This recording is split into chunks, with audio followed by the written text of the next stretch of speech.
So hello everyone, कैसे हैं आप लोग। आई होप आप सभी स्वस्थ होंगे और अपनी तैयारी में व्यस्त होंगे।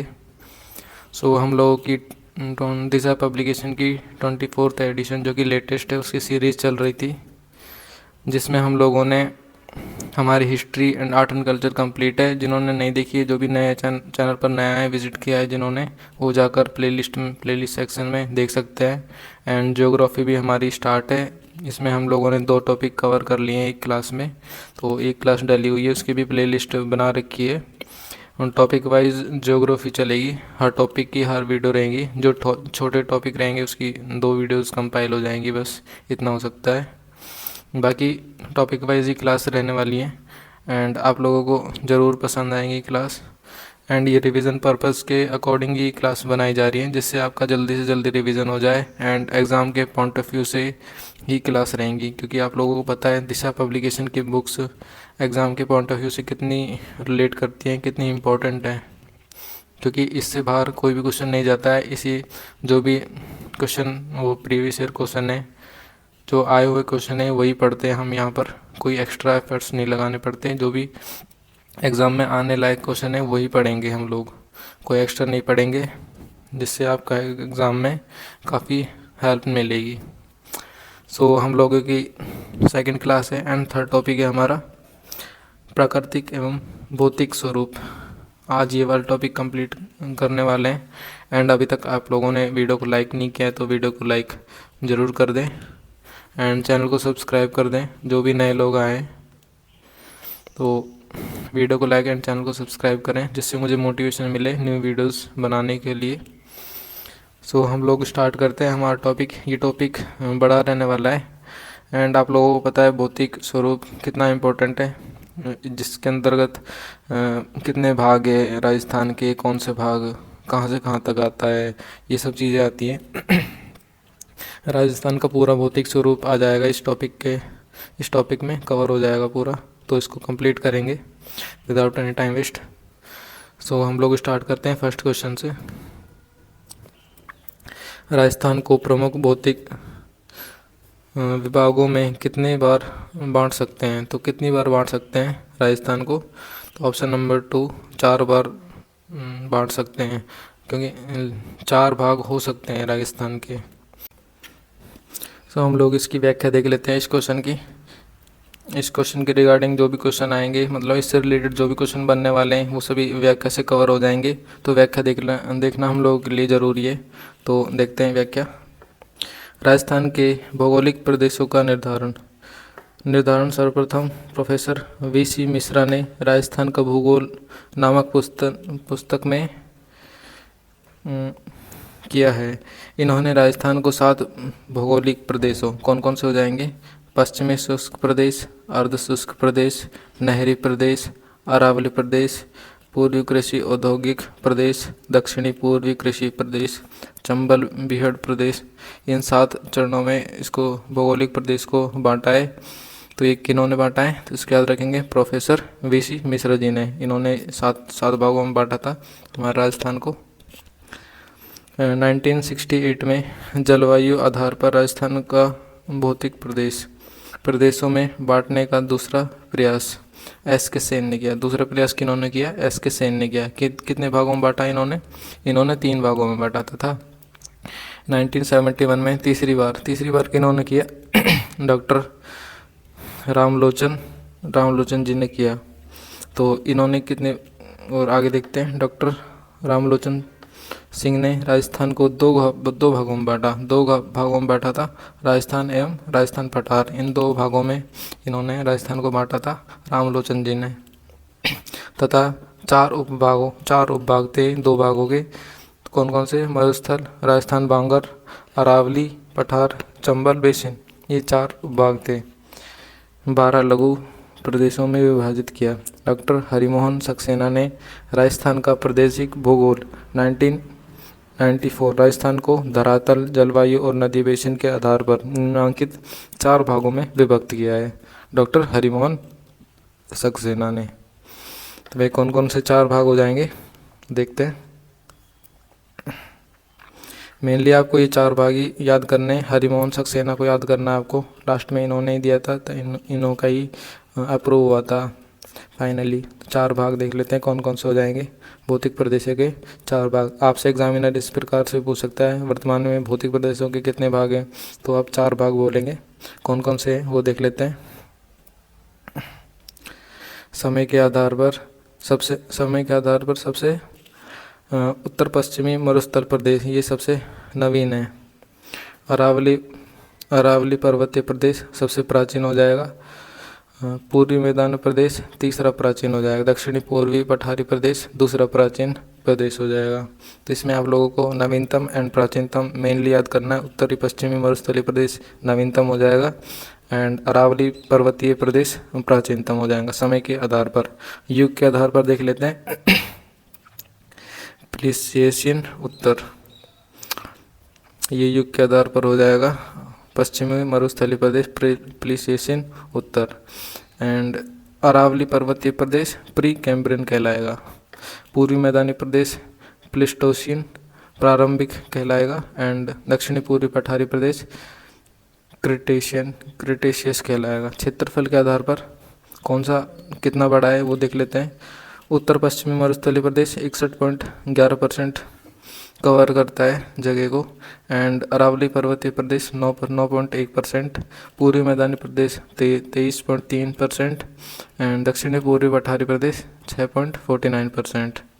तो इसमें आप लोगों को सबसे ये चारों ही मेन याद तो चारों ही करने। ज़्यादातर एग्जामिनर मरुस्थलीय प्रदेश के बारे में पूछता है। मरुस्थलीय प्रदेश का राजस्थान में कितना क्षेत्रफल है, 61.11%। तो याद रखना आप। जनसंख्या के आधार पर भी पूछ लेते हैं एग्जामिनर। तो मरुस्थलीय प्रदेश में कितने जनसंख्या रहती है, 40% रहती है एंड अरावली प्रदेश में 10%, पूर्वी मैदानी प्रदेश में 39% एंड दक्षिणी पूर्वी पठारी प्रदेश में 11% रहती हैं। तो आप याद करना। अवशेष के आधार पर टेथिस सागर, मरुस्थलीय प्रदेश किसका स्वरूप है, टेथिस सागर का है। अरावली प्रदेश गोंडवाना लैंड, पूर्वी मैदानी प्रदेश टेथिस सागर एंड दक्षिण पूर्वी पठारी प्रदेश गोंडवाना लैंड का भाग है। भारत भौतिक प्रदेश हिस्सा, भारत में भौतिक प्रदेश हिस्सा कौन कौन सा है। राजस्थान का, उत्तर भारत का विशाल मैदान, मरुस्थलीय प्रदेश है जो कि उत्तर पश्चिमी, उसको उत्तर भारत का विशाल मैदान कहा जाता है। एंड अरावली पर्वतीय प्रदेश को प्रायद्वीपीय पठार प्रदेश कहा जाता है। पूर्वी मैदानी प्रदेश को उत्तर भारत का विशाल मैदान कहते हैं एंड दक्षिण पूर्वी पठारी प्रदेश को प्रायद्वीपीय पठार प्रदेश कहते हैं। ढाल के आधार पर उत्तर पूर्वी से दक्षिण पूर्वी इसका विस्तार है मरुस्थल का, उत्तर पूर्वी से दक्षिण पूर्वी। एंड पर्वतीय अरावली पर्वत का पार्श्ववर्ती विस्तार है। पूर्वी मैदानी प्रदेश का पश्चिम से पूर्व की ओर है एंड दक्षिण पूर्वी पठारी प्रदेश का दक्षिण से उत्तर एवं उत्तर से दक्षिण है। जिले देख लेते हैं। जिले कौन कौन से मरुस्थलीय प्रदेश में और इन सब में जिले 16 जिले आते हैं मरुस्थलीय प्रदेश में एंड पर्वतीय में कितने आते हैं, 13 जिले आते हैं। पूर्वी मैदान प्रदेश में कितने आते हैं, 13 आते हैं पूर्वी मैदान प्रदेश में। दक्षिणी पूर्वी पठारी प्रदेश में भी कितने आते हैं, 6 जिले आते हैं। औसत ऊंचाई किनकी कितनी है, मरुस्थलीय प्रदेश की औसत ऊंचाई 150 से 380 मीटर है एंड पर्वतीय प्रदेश की औसत ऊंचाई 930 मीटर, पूर्वी मैदान की औसत ऊंचाई 16 सेंटीमीटर से 80 सेंटीमीटर 200 से 500 मीटर एंड दक्षिण पूर्वी पठारी प्रदेश की ऊंचाई 450 से 600 मीटर है। वर्षा के आधार पर ये इंपॉर्टेंट रहेगा। वर्षा के आधार पर एग्जामिनर क्वेश्चन पूछते हैं कितने सेंटीमीटर कौन से प्रदेश में वर्षा होती है, उस हिसाब से पूछते हैं। सबसे कम होती है मरुस्थलीय प्रदेश में, कितनी, 10 से 40 सेंटीमीटर। उसके बाद में पर्वतीय प्रदेश में 40 से 60 सेंटीमीटर, पूर्वी मैदानी प्रदेश में 60 से 80 सेंटीमीटर एंड सबसे अधिक होती है 80 सेंटीमीटर से 120 सेंटीमीटर दक्षिण पूर्वी पठारी में। तो सबसे कम तो मरुस्थल में एंड सबसे अधिक दक्षिण पूर्वी पठारी प्रदेश में वर्षा होती है। नदियाँ कौन कौन सी बहती हैं, मरुस्थलीय प्रदेश में घग्गर लोनी बहती है, अरावली पर्वतीय प्रदेश में बनास नदी बहती है, पूरी पूरी मैदानी प्रदेश में बनास, बाणगंगा, चंबल, माही ये चारों नदी बहती है। एंड दक्षिण पूर्वी पठारी प्रदेश में चंबल, पार्वती, आहू, काली सिंध एवं परवन नदी बहती है। जलवायु देख लेते हैं, जलवायु भी इम्पोर्टेंट है।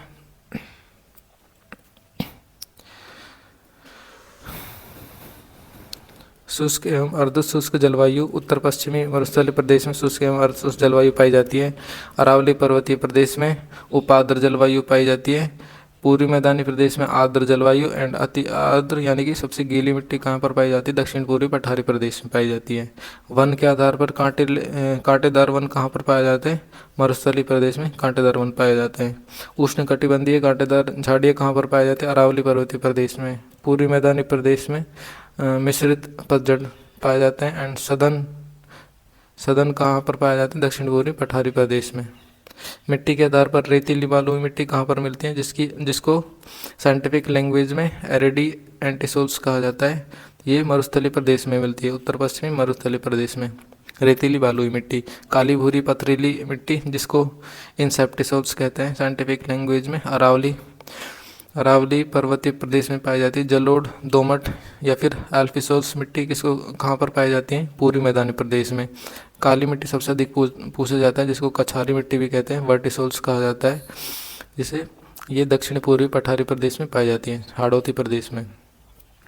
फसल कौन सी कहाँ पर मिलती है? ग्वार, बाजरा, मोठ मरुस्थली में मिलती है। मक्का, ज्वार मिलती है पर्वतीय एरिया में। गेहूँ, जो चना, सरसों ये कहाँ पर मिलती है? पूर्वी मैदान प्रदेश में। मसाले, सोयाबीन एंड कपास ये कहाँ पर मिले? दक्षिण पूर्वी पठारी प्रदेश में। कपास के लिए फेमस दक्षिण पूर्वी पठारी प्रदेश है। कपास के लिए भी एग्जामिनर क्वेश्चन कई बार पूछ लेते हैं। विशिष्टता के आधार पर उत्तर पश्चिमी मरुस्थलीय प्रदेश बालू का स्तूप कहा जाता है, जिसे बहुतायत खनिज कहाँ पर पाए जाते हैं? अरावली पर्वतीय प्रदेश में। बीहड़ किसको कहते हैं? पूर्वी मैदानी प्रदेश। पठारी मैदान किसको कहते हैं? दक्षिण पूर्वी पठारी प्रदेश को। ये याद रखना, ये पूरी व्याख्या इंपॉर्टेंट है आपके लिए, तो याद रखनी जरूरी है आप लोगों के लिए। नेक्स्ट, राजस्थान को वीसी मिश्रा ने कितने भौगोलिक प्रदेशों में बांटा है? तो कितने में बांटा है? 7 भागों में बांटा है। राजस्थान का कौन सा भौगोलिक अचल प्राचीनतम है? कौन सा है? ऑप्शन नंबर 3 अरावली पर्वतीय प्रदेश सबसे प्राचीनतम है। राजस्थान के इन क्षेत्रों में से कौन सा शुष्क उत्तर पश्चिमी मैदानी का एक भाग है? तो इनमें से कौन सा है? Option number 2 Barmer. झालावाड़ से बीकानेर की ओर सीधी रेखा में यात्रा करते हुए आप निम्न में से किस प्रकार के भौतिक स्वरूपों की क्रम से अवलोकन करेंगे? तो ऑप्शन नंबर 4 राइट हो जाएगा इसका। हाड़ौती पठार, बनास बेसिन, मध्य अरावली, ये इसका राइट आंसर हो जाएगा। Option number 4 is the right answer. संरचना दृष्टि से राजस्थान के भौगोलिक स्वरूप भारत के निम्नलिखित में से किन उच्चावत प्रदेशों के का हिस्सा है? किन का हिस्सा है? ऑप्शन नंबर 1 उत्तरी बृहद मैदान यानी कि प्रायद्वीपीय पठार का हिस्सा है। Option number 1 is the right answer. Rajasthan का सबसे बड़ा भौगोलिक क्षेत्रफल के अनुसार कौन सा है? हम लोगों ने देखा था पश्चिमी मरुस्थलीय मैदान। Obviously option number 3 is the right answer. यहाँ पर एरिया दे रखे हैं उत्तर पश्चिमी शुष्क मरुस्थलीय प्रदेश, ये हो जाएगा, इसको कहते हैं। और A1 उत्तर पश्चिमी अर्ध शुष्क मरुस्थलीय प्रदेश किसको कहते हैं? इस एरिया को कहते हैं, यहाँ से यहाँ तक है जो कि। एंड अरावली पर्वतीय प्रदेश इस एरिया को कहते हैं। यहाँ से अरावली पर्वतमाला गुजरती है जो हमारी राजस्थान को 2 भागों में विभक्त करती है, अरावली पर्वतमाला। पूर्वी मैदानी प्रदेश कौन सा हो जाएगा? ये पूर्वी मैदानी प्रदेश है, यहाँ से लेकर यहाँ तक। एंड लास्ट वन दक्षिणी पूर्वी पठारी प्रदेश कौन सा हो जाएगा हमारा? ये हाड़ौती प्रदेश वाला एरिया दक्षिणी पूर्वी पठारी प्रदेश हो जाएगा। नेक्स्ट क्वेश्चन देखते हैं। निम्न में से राजस्थान का कौन सा भौगोलिक क्षेत्र अपनी सीमा को मध्य प्रदेश से साझा करता है? कौन सा करता है? दक्षिणी पूर्वी पठारी प्रदेश। सुमेलित करने वाले क्वेश्चन है, देख लेते हैं कौन सा राइट हो जाएगा। उत्तर पश्चिमी रेगिस्तान में कितने सेंटीमीटर औसत वर्षा पूछा है बेसिकली। इसमें 12 से 15 सेंटीमीटर औसत वर्षा होती है। पूर्वी मैदान में 40 से 80 सेंटीमीटर, मध्यवर्ती पहाड़ी क्षेत्र में 20 से 90 सेंटीमीटर एंड दक्षिण पूर्वी पठारी प्रदेश में सबसे अधिक 75 सेंटीमीटर एवरेज वर्षा होती है। Option number 4 is the right answer.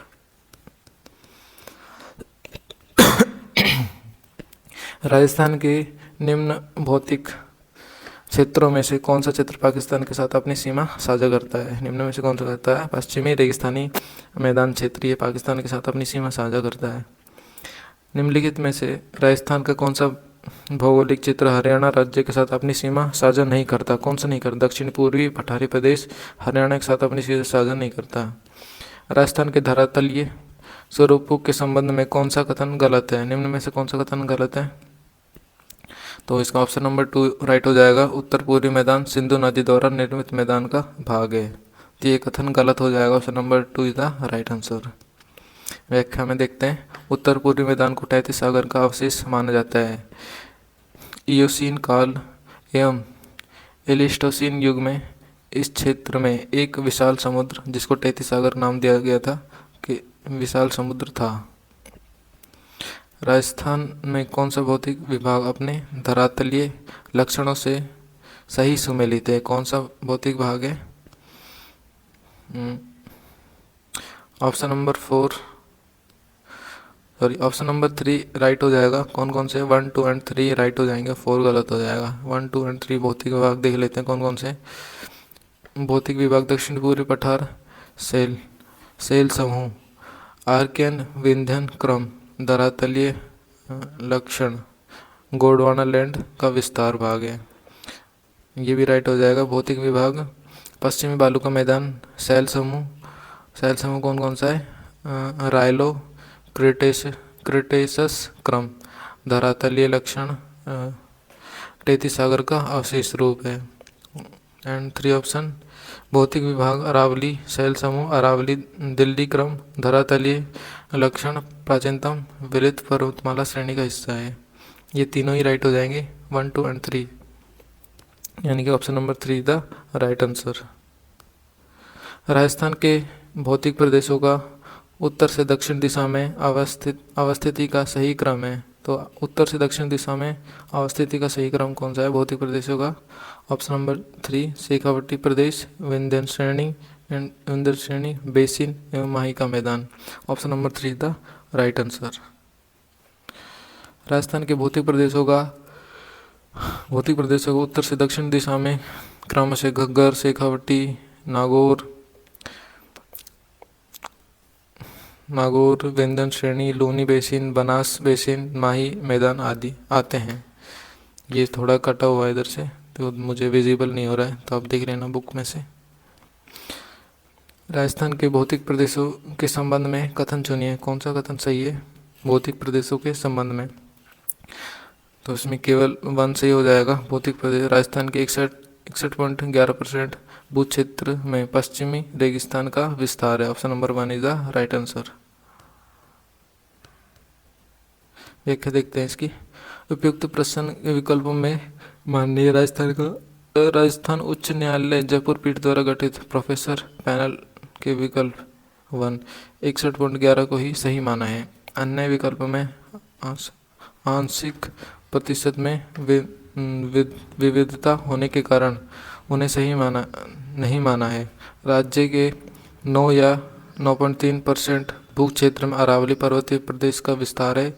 राज्य के 23 या 23.30% भू क्षेत्र में पूर्वी मैदान का विस्तार है। राज्य के 6.69 या 7.30% भू क्षेत्र में दक्षिण पूर्वी पठारी प्रदेश का विस्तार है। राजस्थान की प्री कैम्ब्रियन चट्टानों का आधारभूत वर्णन किया गया है। तो किन के द्वारा किया गया है? Option number 1 A.M. हेरोन के द्वारा इसका वर्णन किया गया है, प्री कैम्ब्रियन चट्टानों का वर्णन। राजस्थान के भू तात्विक सर्वेक्षण की कड़ी में A.M. Heron, T.H.D. La Touche, M.S. Krishnan, A.L. Coulson, C.A. Hackett, P.K. Ghosh, D.N. Wadia आदि का नाम उल्लेखनीय है, किंतु राजस्थान की प्री कैम्ब्रियन चट्टानों का आधारभूत वर्णन A.M. हेरोन ने प्रस्तुत किया। कौन से सन में किया है? 1936 से 1953 में, तो इस सन के बीच में किया था इन्होंने इसका प्रस्तुतिकरण। राजस्थान की थार मरुस्थल से प्रभावित क्षेत्र व जनसंख्या का प्रतिशत क्रमशः कितना है? ऑप्शन नंबर 2 61% तो इसका क्षेत्रफल है एंड 40% इसकी जनसंख्या है। तो ये option number 2 is the right answer.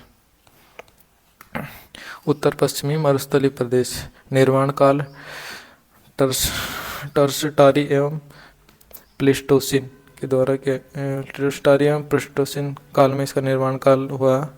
विस्तार क्या है? कुल लंबाई किसकी इतनी की इसकी कितनी है? 640 किलोमीटर एंड चौड़ाई 300 किलोमीटर। औसत ऊंचाई 200 से 300 मीटर समुद्र तल से। इसमें राजस्थान के क्षेत्रफल का लगभग 61.11% लगभग 2,09,000 वर्ग किलोमीटर है भाग आता है, जिसमें लगभग 40% जनसंख्या निवास करती है। इस प्रदेश का पश्चिमी भाग थार का रेगिस्तान तथा पूर्वी भाग मारवाड़ कहलाता है। राजस्थान का मरुस्थलीय किस नाम से जाना जाता है? राजस्थान का मरुस्थलीय थार के नाम से जाना जाता है। थार प्रदेश का थार कहा जाता है राजस्थान के मरुस्थल को। नेक्स्ट क्वेश्चन, राजस्थान का लगभग कितने परसेंट भूभाग मरुस्थल से घिरा हुआ है? Option number 3 61%, 61.11% is the right answer. Rajasthan police constable 2020 में आया हुआ क्वेश्चन है। डिप्लोमा विद्युत JN के एग्जाम में भी आया हुआ क्वेश्चन है। लाइब्रेरियन में भी 3rd ग्रेड में भी आया हुआ क्वेश्चन है। इंपॉर्टेंट क्वेश्चन है। 61% याद रखना आप लोग। अरावली श्रृंखला के पश्चिमी व उत्तर पश्चिमी में स्थित 12 जिलों में राज्य की कितने परसेंट जनसंख्या निवास करती है? कितने परसेंट करती है? 40% निवास करती है। एंड जिले भी याद रखना, कितने जिले? 12 जिले। राजस्थान में कौन सा एक भौतिक विभाजन सर्वाधिक क्षेत्रफल वाला है? कौन सा है? उत्तर पश्चिमी मरुस्थलीय प्रदेश is the right answer. Rajasthan में मरुस्थल का विस्तार डैश दिशा में हो रहा है? कौन सी दिशा में हो रहा है? ऑप्शन नंबर 3 पश्चिम से पूर्व की ओर, यानी कि इस प्रकार से मरुस्थल का विस्तार हो रहा है। और यहाँ पर अरावली पर्वतमाला है यहाँ पर, तो ये अरावली पर्वतमाला इसको रोके हुए है, अभी तक आने नहीं दे रही है, वरना अभी तक पूरा राजस्थान रेगिस्तान के रूप में परिवर्तित हो जाता। इसको रोके हुए फिर भी आगे बढ़ रहा है रेगिस्तान। आने वाले फ्यूचर में ये हो सकता है कि इसको पार कर जाए मरुस्थल, लेकिन उसमें अभी काफ़ी टाइम है। थार मरुस्थल का विस्तार किन राज्यों तक है? किन राज्यों तक है? ऑप्शन नंबर 4 राजस्थान, पंजाब, गुजरात एवं Haryana. Option number 4 is the right answer. Thar मरुस्थल का विस्तार भारत के 85%, पाकिस्तान में 15% है। तो भारत में इसका विस्तार ज़्यादा है, पाकिस्तान में थोड़ा कम है। इसका विस्तार भारत में राजस्थान में सर्वाधिक है 62%। हरियाणा, गुजरात, पंजाब में है। थार का मरुस्थल उत्तर में 640 किलोमीटर लंबा एवं 300 किलोमीटर चौड़ा रेतीला मरुस्थल है। इसका कुल क्षेत्रफल 1,75,000 वर्ग किलोमीटर है। डॉक्टर हरिमोहन सक्सेना की पुस्तक कौन सी है? राजस्थान का भूगोल में ये निम्नांकित किया गया है। यहाँ सर्वाधिक जैव विविधता पाई जाती है, अतः इस क्षेत्र को रुक्ष क्षेत्र कहते हैं। तो रुक्ष क्षेत्र भी इसी क्षेत्र को कहते हैं। थार के रेगिस्तान में एक वर्षा होने से बालुका स्तूपों के मध्य निचली भूमि के गर्त जल में भर जाते हैं। ये मध्यवर्ती गर्त मरहो कहलाते हैं। ये क्या कहलाते हैं? मरहो कहलाते हैं। गर्त मरहो कहलाते हैं। मरुस्थलीय क्षेत्र में जहाँ जल बेसिन पाए जाते हैं उसके चारों ओर हरियाली विकसित हो जाती है, जिसे नखलिस्तान या फिर ओसिस कहते हैं। पश्चिमी मरुस्थलीय क्षेत्र का क्षेत्रफल लगभग कितना है? ऑप्शन नंबर 3 1,75,000 है वर्ग kilometre. Option number 3 is the right answer. Rajasthan भूभाग के क्षेत्रफल का कितना भाग रेगिस्तान है? कितना भाग है? ऑप्शन नंबर 4 लगभग 2/3 is the right answer. Rajasthan में कौन सा मरुस्थलीय स्थित है? कौन सा मरुस्थलीय स्थित है राजस्थान में? थार रेगिस्तान स्थित है राजस्थान में। थार मरुस्थल के संदर्भ में निम्न कथनों में से सही कथन कौन सा है वो देखना है हमें। तो 2, 3 एंड 4 सही हो जाएगा, 1 गलत हो जाएगा। 2, 3, 4 क्या कहते हैं, यह लगभग 1,75,000 वर्ग किलोमीटर क्षेत्र में विस्तृत है। एंड थर्ड क्या कहता है, यह 25 सेंटीमीटर समवर्षा रेखा के पश्चिम में स्थित है। फोर्थ, बारेली चूरू मेठा नदी सीकर में बखरान प्रकार के बालुका स्तूप पाए जाते हैं। 2, 3 and 4 is the right answer. Option number 1 is the right answer. भू जलवायुविक प्रमाणों के आधार पर आज से लगभग कितने वर्ष पूर्व राजस्थान मरुस्थल का अस्तित्व नहीं था। कितने वर्ष पूर्व नहीं था, 7,000 वर्ष पहले। ऑप्शन नंबर 2, थार रेगिस्तान में 3 शहरों का रेगिस्तान त्रिकोण शामिल है, वे कौन कौन से शहर हैं। Option number 4, Jaisalmer, Jodhpur, Bikaner. Option number 4 is the right answer.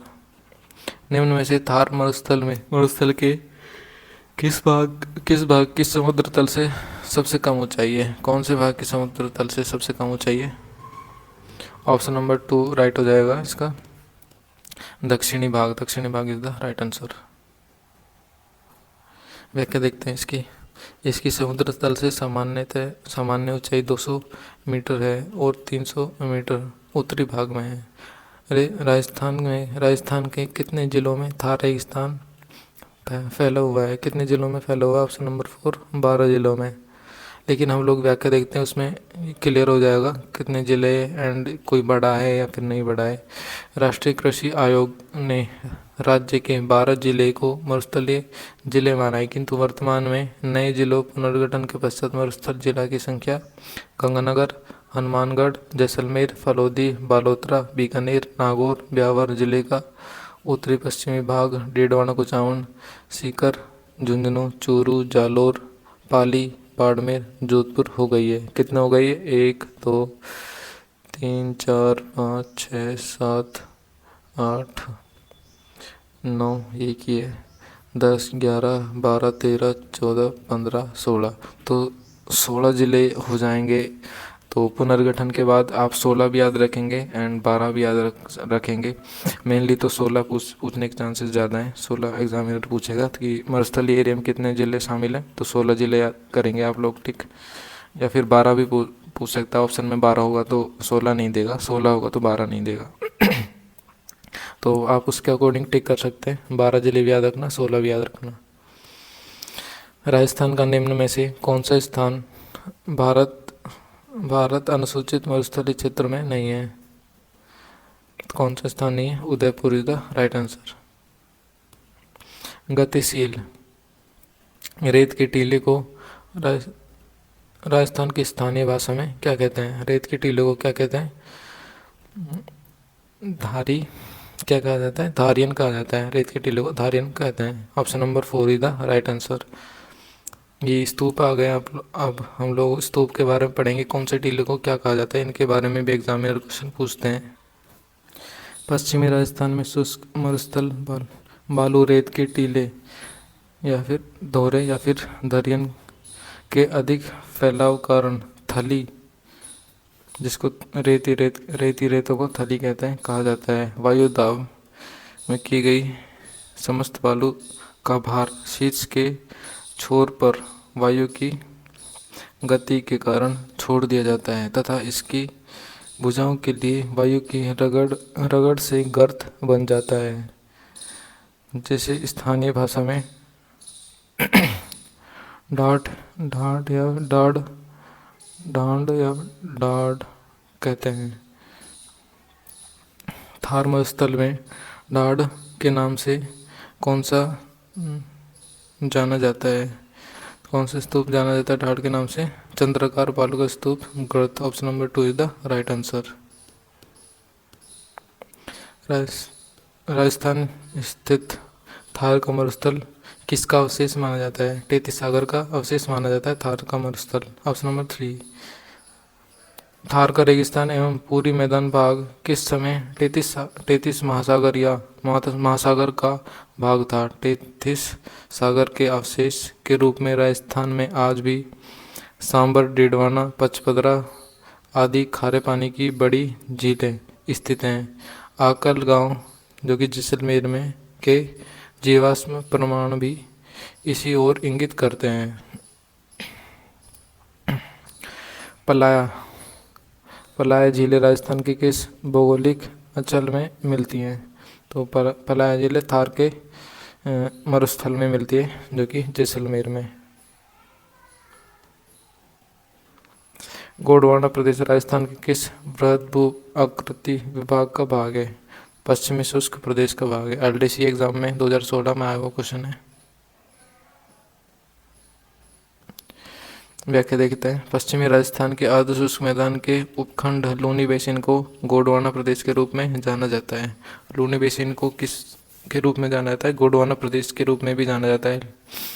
निम्न में से कौन सी अवशेष थार के मरुस्थल में संबंधित नहीं है? कौन सा अवशेष नहीं है? ऑप्शन नंबर 3, यहाँ सदाबहार वन पाए जाते हैं। Option number 3 the right answer. Thar के मरुस्थल में कांटेदार झाड़ियाँ पाई जाती हैं, जबकि सघन वन दक्षिणी पूर्वी पठार प्रदेश में पाए जाते हैं। अंतरिक्ष मेहमानों की पसंदीदा जगह जहां एक दशक में 9 उल्कापिंड गिरे, कौन सी हो जाएगी पसंदीदा जगह अंतरिक्ष मेहमानों की? ऑप्शन नंबर 4 थार का रेगिस्तान अचल। Option number 4 is the right answer. पिछले एक दशक में सर्वाधिक उल्कापिंड थार के रेगिस्तान में गिरे हैं। पाकिस्तान में थार के मरुस्थल को चोलिस्तान के नाम से जाना जाता है। थार का मरुस्थल विश्व का सबसे अधिक आबादी वाला मरुस्थल है। तो ये मोस्ट इम्पोर्टेंट लाइन रहेगी। थार का मरुस्थल विश्व का सबसे अधिक आबादी वाला जिला है। एंड पाकिस्तान में थार के मरुस्थल को किस नाम से जाना जाता है? चोलिस्तान के नाम से जाना जाता है। बाप बोल्डर्स बेड राजस्थान के किस जिले में है? ये किस जिले में हो जाएगा? ऑप्शन नंबर 2 जोधपुर जिले में। परमियन कार्बोनिफेरस बाप बोल्डर्स बेड फलोदी जिले के बाप गांव के आसपास गोलाश्म संस्तर तालचीर बोल्डर बेड के समकालीन माने जाते हैं। बाप बोल्डर्स युग से संबंधित है। कौन से युग से संबंधित है? कार्बोनिफेरस युग से संबंधित। Option number 3। पश्चिमी राजस्थान के रेतीले मैदान का कितना % क्षेत्र बालू का स्तूप मुक्त है? कितना %? 41.5 इज द राइट आंसर। ये इंपॉर्टेंट व्याख्या है। पश्चिमी रेतीले राजस्थान में बालू का स्तूप देख लेते हैं। बालू का स्तूप का विस्तार, क्षेत्रफल, मरुस्थलीय क्षेत्रफल का % एंड वर्ग किलोमीटर के हिसाब से। बालू का स्तूप मुक्त क्षेत्र कितना है? 85,660। क्षेत्रफल कितना % में? 41.50।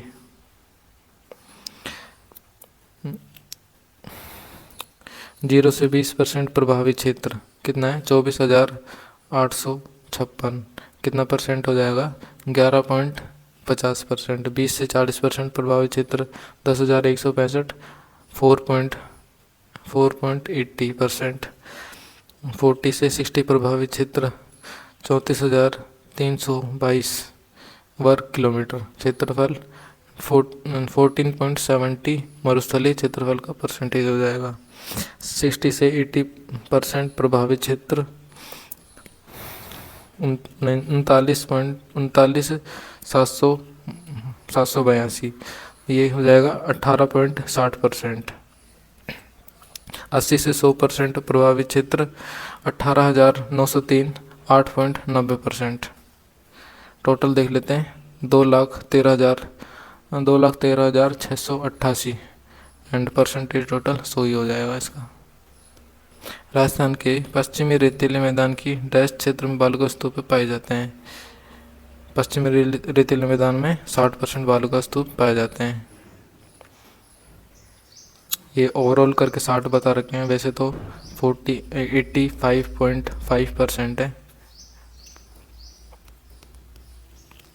पश्चिमी रेतीली मरुस्थल का लगभग 59 से 60% भाग बालू के स्तूपों से आच्छादित है। राजस्थान में निम्नलिखित में से कौन सा एक बालू का स्तूप का प्रकार नहीं है? कौन सा नहीं है? ऑप्शन नंबर 1 थाली नहीं है, बाकी बरखान, पैराबोलिक एवं सीफ ये सभी बालू का स्तूप के पार्ट है। बालू का स्तूप मुक्त मरुस्थलीय प्रदेश। बालू का स्तूप मुक्त रूप से मिट्टी के अपर्दन और निक्षेपण के प्रतिफल हैं। इन्हें टीले, टीबे, धोरे साहित्यिक भाषा में धारियन, जैसलमेर की स्थानीय भाषा में आदि नामों से जाना जाता है। सर्वाधिक बालू का स्तूप जैसलमेर तथा सभी प्रकार के बालू का स्तूप जोधपुर ग्रामीण में पाए जाते हैं। बालू का स्तूप के प्रकार हैं, कौन कौन से? ये इंपॉर्टेंट है। बालू का स्तूप कौन कौन से प्रकार हैं? पवन की गति के अनुसार कौन कौन से हो जाएंगे? अनुदैर्ध्य, बरखान, अनुस्प्रत बालू का स्तूप। अनुदैर्ध्य को पवनानुवर्ती रेखीय बालू का स्तूप भी कहते हैं, बरखान या फिर अर्धचंद्राकार बालू का स्तूप, अनुप्रस्थ बालू का स्तूप, थ्राबिन डंस इंग्लिश में कहा जाता है इसे। आकृति के अनुसार कौन कौन से हो जाएंगे? पैरावैलिक बालू का स्तूप, सीप बालू का स्तूप, तारा बालू का स्तूप, ये आकृति के आधार पर हो जाएंगे। बालू का स्तूप का प्रकार नहीं है, निम्न में से कौन सा नहीं है? ऑप्शन नंबर 4 इंसैलबर्ग नहीं है, बाकी सीफ, बरखान, पैराबोलिक बालू का स्तूपों के प्रकार है। राजस्थान के कौन से क्षेत्र में तारा बालू का स्तूप पाए जाते हैं? कौन से क्षेत्र में पाए जाते हैं तारा बालू का स्तूप? ऑप्शन नंबर 1 मोहनगढ़ क्षेत्र, जैसलमेर एवं सूरतगढ़ क्षेत्र, गंगानगर में तारा प्रकार के बालू का स्तूप पाए जाते हैं। Option number 1 is the right answer. तारा बालू का स्तूप हमादा के चारों ओर पाए जाने वाले बालू का स्तूपों को तारानुमा बालू का स्तूप कहा जाता है। तारा बालू का स्तूप जैसलमेर के मोहनगढ़, पोखरण क्षेत्र तथा गंगानगर के सूरतगढ़ में मिलते हैं। अनुप्रस्थ बालू का टीले राजस्थान के किन जिलों में मिलते हैं? अनुप्रस्थ बालू का टीले बीकानेर, गंगानगर में मिलता है। ऑप्शन नंबर 1 अनुप्रस्थ बालू का स्तूप, इनकी ऊंचाई 10 से 40 मीटर। बालू का स्तूपों के मध्य दूरी 500 से 1000 मीटर होती है। ये पवनों की दिशा समकोण बनाने वाले स्तूप होते हैं। ये बीकानेर के हनुमानगढ़ व रावतसर, गंगानगर के सूरतगढ़, चूरू, झुंझुनू जिलों में मिलते हैं। राजस्थान में किन क्षेत्र में अनुप्रस्थ बालू का स्तूप मिलते हैं? किन क्षेत्र में मिलते हैं? ऑप्शन नंबर 3 राइट हो जाएगा, 1 और 2। बीकानेर जिले के पुंगल के चारों ओर मिलते हैं, गंगानगर जिले के सूरतगढ़ क्षेत्र में मिलते हैं। बोथ आर राइट, 1 और 2 is the right answer, option number 3। Thar के मरुस्थल में पाए जाने वाले अर्धचंद्राकार रेत के टीलों को क्या कहा जाता है? ऑप्शन नंबर 1 बरखान कहा जाता है। थार के मरुस्थल में बरखान, देख लेते हैं व्याख्या। बरखान या फिर अर्धचंद्राकार बालू का स्तूप 20 से 35 सेंटीमीटर समवर्षा रेखा के पश्चिमी क्षेत्र में 10 से 20 सेंटीमीटर ऊंचाई एवं 100 से 200 मीटर तक चौड़ाई तक फैले मरुस्थलीय में सर्वाधिक योगदान बरखान बालू का स्तूप का होता है, क्योंकि ये सर्वाधिक गतिशील होते हैं।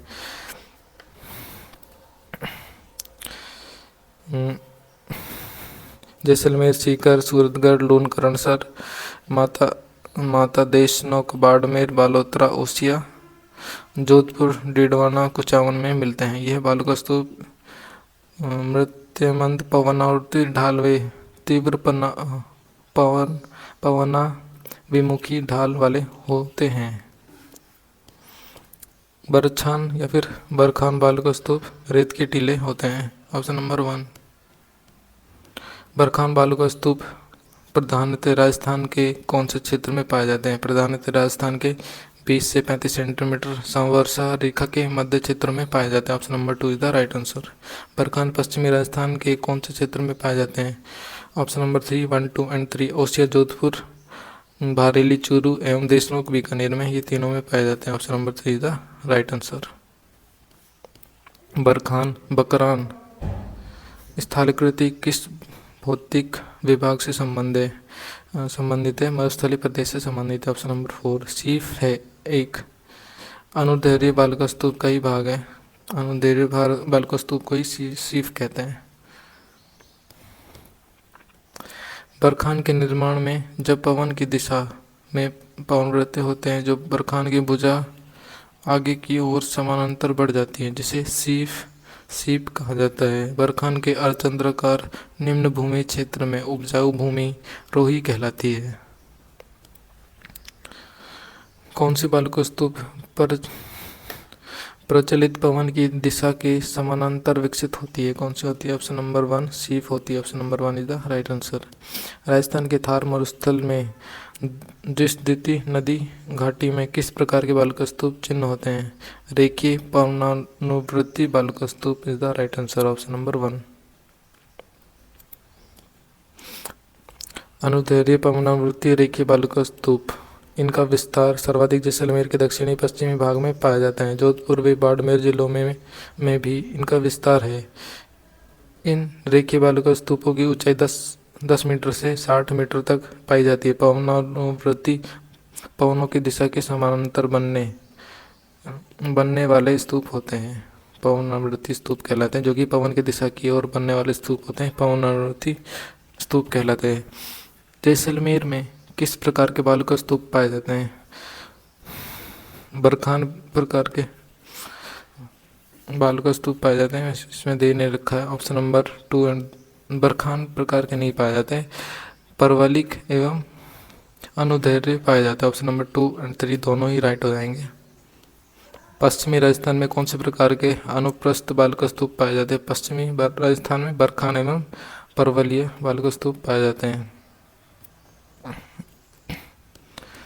सीफ पवन विमुख रेखी आदि अनुदैर्घ्य तथा बरखान परवली अनुप्रस्थ बालुका स्तूप है। थार मरुस्थल की स्थलाकृति किस प्रकार के बालुका स्तूपों से पटी पड़ी है? किस प्रकार से? पैराबोलिक प्रकार से बालुका स्तूपों से पटी पड़ी है। Option number 4। राजस्थान के विपरीत या हेयर पिन जैसा बालुका स्तूप को पैराबोलिक बालुका स्तूप कहते हैं। इस प्रकार के बालुका स्तूप बीकानेर में सर्वाधिक पैराबोलिक बालुका स्तूपों का विस्तार संपूर्ण मरुस्थलीय क्षेत्र में है। थार मरुस्थल के संदर्भ में पैराबोलिक क्या है? क्या है? बालुका स्तूप। पैराबोलिक बालुका स्तूप एक प्रकार का। राजस्थान के पश्चिमी मरुस्थल में सबसे प्रमुख बालुका स्तूप कौन से पाए जाते हैं? पैराबोलिक बालुका स्तूप पश्चिमी मरुस्थल में सबसे प्रमुख पाए जाते हैं। Option number 4 is the right answer. निम्न में से राजस्थान में कौन सा क्षेत्र बालुका स्तूप मुक्त है? कौन सा क्षेत्र बालुका स्तूप मुक्त है? फलोदी एवं Pokhran is the right answer. बालुका स्तूप मुक्त प्रदेश। मरुस्थलीय के अधिकांश बालुका भाग में बालुका स्तूपों का अभाव है। इस क्षेत्र को बालुका स्तूप रहित क्षेत्र कहा जाता है। प्रदेश जैसलमेर के चारों ओर लगभग 65 किलोमीटर क्षेत्र में पोखरण तहसील में लगभग आधे भाग में और फलोदी जिले में दक्षिण व पश्चिमी क्षेत्र में विस्तृत है। सही कथन का चयन करना है हमें। कौन कौन से कथन सही हो जाएंगे? Option number 3 is the right answer. 1 and 2। 1 क्या कहता है? अनुप्रस्थ बालुका स्तूप चूरू और झुंझुनू जिलों में मिलते हैं, ये राइट हो जाएगा। एंड सेकंड, अवरोही बालुका स्तूप पुष्कर क्षेत्र में मिलते हैं, ये भी राइट हो जाएगा। 1 and 2 is the right answer. Option number 3 is the right answer. Rajasthan में ड्यून मुक्त ट्रैक्ट पाया जाता है। ड्यून मुक्त ट्रैक्ट कौन से क्षेत्र में पाया जाता है? बीकानेर, जैसलमेर, पोखरण, फलोदी एवं पोखरण में पाया जाता है। Option number 4 is the right answer. लाठी सीरीज क्या है? लाठी सीरीज क्या है? भूमिगत जल पट्टी को लाठी सीरीज कहते हैं। Option number 1। And important question है, लाठी सीरीज के बारे में पूछा जाता है, एग्जामिनर पूछ लेता है। आरपीएससी द्वारा काफ़ी बार एग्जाम में पूछा गया क्वेश्चन है, लाठी सीरीज किसको कहते हैं। तो लाठी सीरीज के बारे में देखते हैं हम लोग किसको कहते हैं। लाठी सीरीज क्षेत्र जैसलमेर जिले में पोखरण मोहनगढ़ तक पाकिस्तानी सीमा के सहारे एक भूमिगत जल की चौड़ी पट्टी भौगोलिक बेल्ट जिसे लाठी सीरीज क्षेत्र कहा जाता है, जहाँ टर्सरीकालीन अवसादी चट्टानों में तेल व एवं गैस के भंडार मिलते हैं, जहाँ चांदन नलकूप कम गहराई में अधिक पेयजल आपूर्ति के कारण थार का घड़ो कहलाता है। थार का घड़ा कहलाता है। थार का घड़ा किसको कहते हैं? लाठी सीरीज को ही कहते हैं, याद रखना आप लोग। एंड ये कहाँ पर मिलता है? पोखरण मोहनगढ़ पाकिस्तान की सीमा के सहारे सहारे मिलता है, जैसलमेर ज़िले में। एंड गाइस, अभी तक आप लोगों ने वीडियो लाइक नहीं किए तो वीडियो को लाइक ज़रूर कर देना, जिससे मुझे पता लग जाएगा कि आप लोगों को वीडियो पसंद आ रही है फिर नहीं आ रही है। वीडियो को लाइक करके मुझे बताइए कि आप लोगों को वीडियो पसंद आ रही है। थार का गढ़ा किसे कहते हैं? क्वेश्चन देखते हैं हम लोग। चांदन नलकूप को थार का गढ़ा कहते हैं, ऑप्शन नंबर 1। थार मरुस्थल में लाठी सीरीज के संदर्भ में कौन सा कथन सही नहीं है? कौन सा सही नहीं है? बालुका स्तूपों की अधिकता थार मरुस्थल लाठी सीरीज में, ये सही नहीं होगा क्योंकि लाठी सीरीज में बालुका स्तूप नहीं पाए जाते हैं। जिस जिले में राष्ट्रीय जीवाश्म उद्यान नेशनल वुड फॉसिल्स पार्क स्थित है, कहाँ पर स्थित है? ऑप्शन नंबर 2, जैसलमेर में स्थित है। एंड इम्पोर्टेंट क्वेश्चन है ये वाला, सीटी में आया हुआ क्वेश्चन है। वनपाल में RS महिला पर्यवेक्षक, JN डिप्लोमा में आया हुआ, ग्राम सेवक में, पुलिस कांस्टेबल में भी आया हुआ क्वेश्चन है। सभी एग्जाम में क्वेश्चन आता है ये वाला, तो इम्पोर्टेंट क्वेश्चन है। लाठी सीरीज के बारे में आप पढ़कर जाएंगे अच्छे से। एंड जीवाश्म पार्क उद्यान कहाँ पर है ये भी देख लेंगे।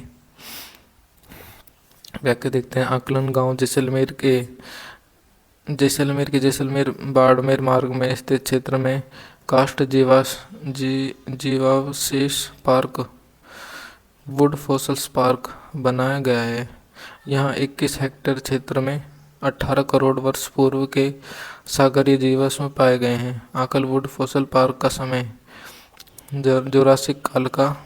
यहाँ विश्व में प्राचीनतम लकड़ी के अवशेष मिले हैं।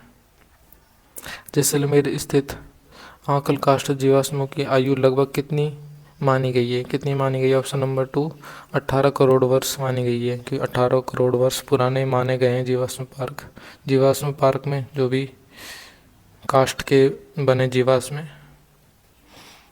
राजस्थान में आकल काष्ठ जीवाश्म उद्यान किस स्थान पर स्थित है? कहाँ पर स्थित है? आकल स्थान पर स्थित है। Option number 2 is the right answer. निम्न में से थार मरुस्थल के भाग हैं, कौन सा है? Option number 3, 1, 2 and 4 is the right answer. Gondwana प्रदेश, शेखावटी प्रदेश, घग्गर का मैदान, ये सभी थार मरुस्थल के भाग हैं। व्याख्या देखते हैं। अर्धशुष्क मैदान का विभाजन, घग्गर क्षेत्र, काली चिकनी मिट्टी से बने उपजाऊ प्रदेश का विस्तार, गंगानगर तथा हनुमानगढ़ जिलों में सबसे उत्तरी भागों में। यहाँ प्राचीन काल में घग्गर नदी हिमालय से निकलकर इस प्रदेश में बहती है। घग्गर नदी के पाट को राजस्थान में नाली कहा जाता है। नागौरी उच्च प्रदेश, समुद्र तल से ऊंचाई 300 से 500 मीटर। नागौरी उच्च प्रदेश नागौर, डिडवाना, कुचामन जिले में विस्तृत है। इसका अधिकांश भाग अंतः प्रवाही जिसके धरातल में कई गर्त पाए जाते हैं, जहाँ वर्षा का जल भर जाने से खारे पानी की मौसमी झील बन जाती है, जिससे नमक का उत्पादन किया जाता है। सांबर, डिडवाना आदि नमक झीलें इसी प्रदेश में स्थित है। इस प्रदेश में सोडियम तत्व की अधिकता होने के कारण यह बंजर व रेतीली प्रदेश है। नागौर से अजमेर के मध्य फ्लोराइड प्रभावित क्षेत्र कुबड़ पट्टी पाई जाती है। तो नागौर से अजमेर, नागौर में सर्वाधिक कुबड़ पट्टी पाई जाती है, यानी कि वहाँ पर पानी में फ्लोराइड की अधिकता होने के कारण वहाँ पर कुबड़ पट्टी पाई जाती है। वहाँ पर मतलब यानी कि लोगों की, जो भी वहाँ पर लोग रहते हैं, वहाँ के लोगों की हड्डियाँ मतलब गलने लगती है, हड्डियों में कैल्शियम की कमी होने लगती है। फ्लोराइड जम जाता है हड्डियों के ऊपर, उनके दांत भी, टीथ होते हैं वो पीले पीले हो जाते हैं फ्लोराइड के कारण। शेखावटी क्षेत्र आंतरिक जल प्रभाव का मैदान, समुद्र तल से ऊंचाई कितनी है? 450 मीटर। राजस्थान का उत्तर पूर्वी भाग अंतः प्रभाव क्षेत्र नाम से जाना जाता है। अरावली क्षेत्र के दक्षिण पूर्व में एक और उपजाऊ मैदान तथा दूसरी तरफ शेखावटी क्षेत्र स्थित है। शेखावटी भूभाग की स्थलाकृति उबड़ खाबड़ बालू के टीलों के द्वारा परिलक्षित होती है। यह संपूर्ण क्षेत्र अंतः प्रवाही है। जो चूरू झुंझुनू सीकर डीडवाना कुचामन का उत्तरी भाग तथा उत्तरी नागौर का कुछ हिस्सों में फैला हुआ है। इस क्षेत्र में अधिकांश बरखान बालक स्तूप पाए जाते हैं। लूनी नदी गोंडवाना प्रदेश के अंतर्गत आती है। गोंडवाना प्रदेश पश्चिमी मरुस्थल के इस प्रदेश में लूनी व उसकी सहायक नदियाँ बहती है। पाली, सिरोही, जोधपुर, जालौर आदि जिलों में विस्तृत इस क्षेत्र की सभी नदियाँ अंशकालीन हैं। लूनी बेसिन में सबसे अधिक विस्तृत मैदान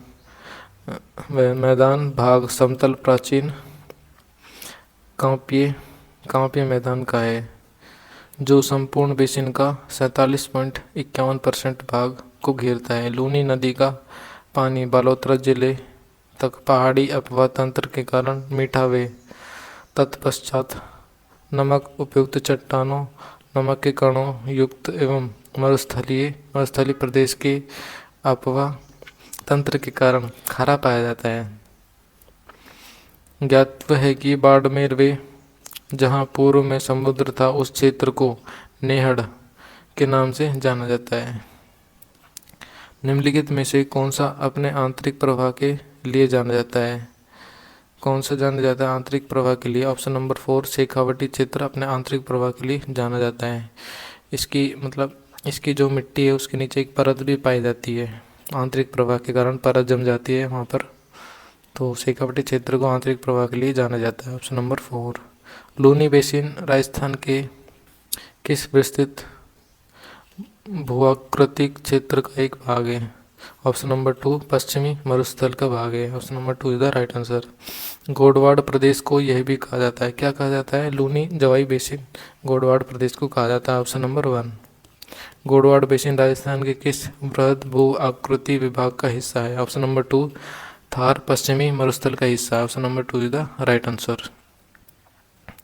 राजस्थान में लूनी जवाई बेसिन को अन्य किस नाम से जाना जाता है? लूनी जवाई बेसिन को अन्य किस नाम से जाना जाता है? तो ऑप्शन नंबर 2 राइट हो जाएगा, गोडवाड़ प्रदेश इसका राइट आंसर हो जाएगा। गोडवाड़ प्रदेश के नाम से जाना जाता है। निम्नलिखित में से कौन सा भौतिक लक्षण राजस्थान बांगर अर्धशुष्क में सम्मिलित नहीं है? कौन सा नहीं है? छप्पन का मैदान नहीं है। Option number 4 is the right answer. 2024 शोध अध्येता में आया हुआ क्वेश्चन है, लाइब्रेरियन 2022 में भी आया हुआ क्वेश्चन है। नागौर उच्च भूमि की औसत ऊंचाई मीटर में निम्न में से कौन सी है? 300 से 500 metre is the right answer. Option number 2। Shekhawati क्षेत्र राजस्थान के किस भू आकृतिक विभाजन का भाग है? शेखावटी क्षेत्र अर्धशुष्क क्षेत्र का भाग है। Option number 3 is the right answer. Ghaggar का मैदान राजस्थान के किस भौगोलिक विभाजन का एक उपक्षेत्र है? घग्गर का मैदान ऑप्शन नंबर 4 अर्धशुष्क क्षेत्र का हिस्सा है, उपक्षेत्र है। घग्गर का मैदान स्थित है, कहाँ पर स्थित है? ऑप्शन नंबर 3 गंगानगर व हनुमानगढ़ में स्थित है घग्गर का मैदान। किस भू आकृतिक प्रदेश में नरसिंहपुरा पहाड़ी और हिंगलाज का मागरा स्थित है? कहाँ पर स्थित है? लूनी बेसिन में स्थित है। Option number 2। राजस्थान के किस अंचल को बागड़ प्रदेश भी कहा जाता है? किसको कहा जाता है? शेखावटी अंचल को बागड़ प्रदेश के नाम से भी जाना जाता है। बागड़ राजस्थान के 2 भू क्षेत्रों का वाचक रहा। वागड़ प्रदेश बांसवाड़ा, प्रतापगढ़, डूंगरपुर के पहाड़ी क्षेत्र को स्थानीय भाषा में बागड़ कहते हैं। एंड बागड़ प्रदेश किसको कहते हैं? यह अरावली पर्वत एवं पश्चिमी मरुस्थल के मध्य का भाग है, जो मुख्यतः झुंझुनू, सीकर, पूरी, चूरू, डीडवाना, कुचामन, नागौर, पाली जिले में विस्तृत है। नरहड़, भादरी, नोहर एवं कणाना आदि भूभाग जिनपाल संकलित खतरगज पट्टावली में बागड़ नाम से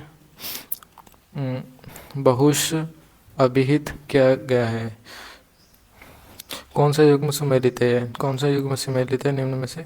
ऑप्शन नंबर 2 वागड़ बांसवाड़ा में, बांसवाड़ा प्रदेश में, तो ये सम्मिलित हो जाएगा। Option number 2 is the right answer.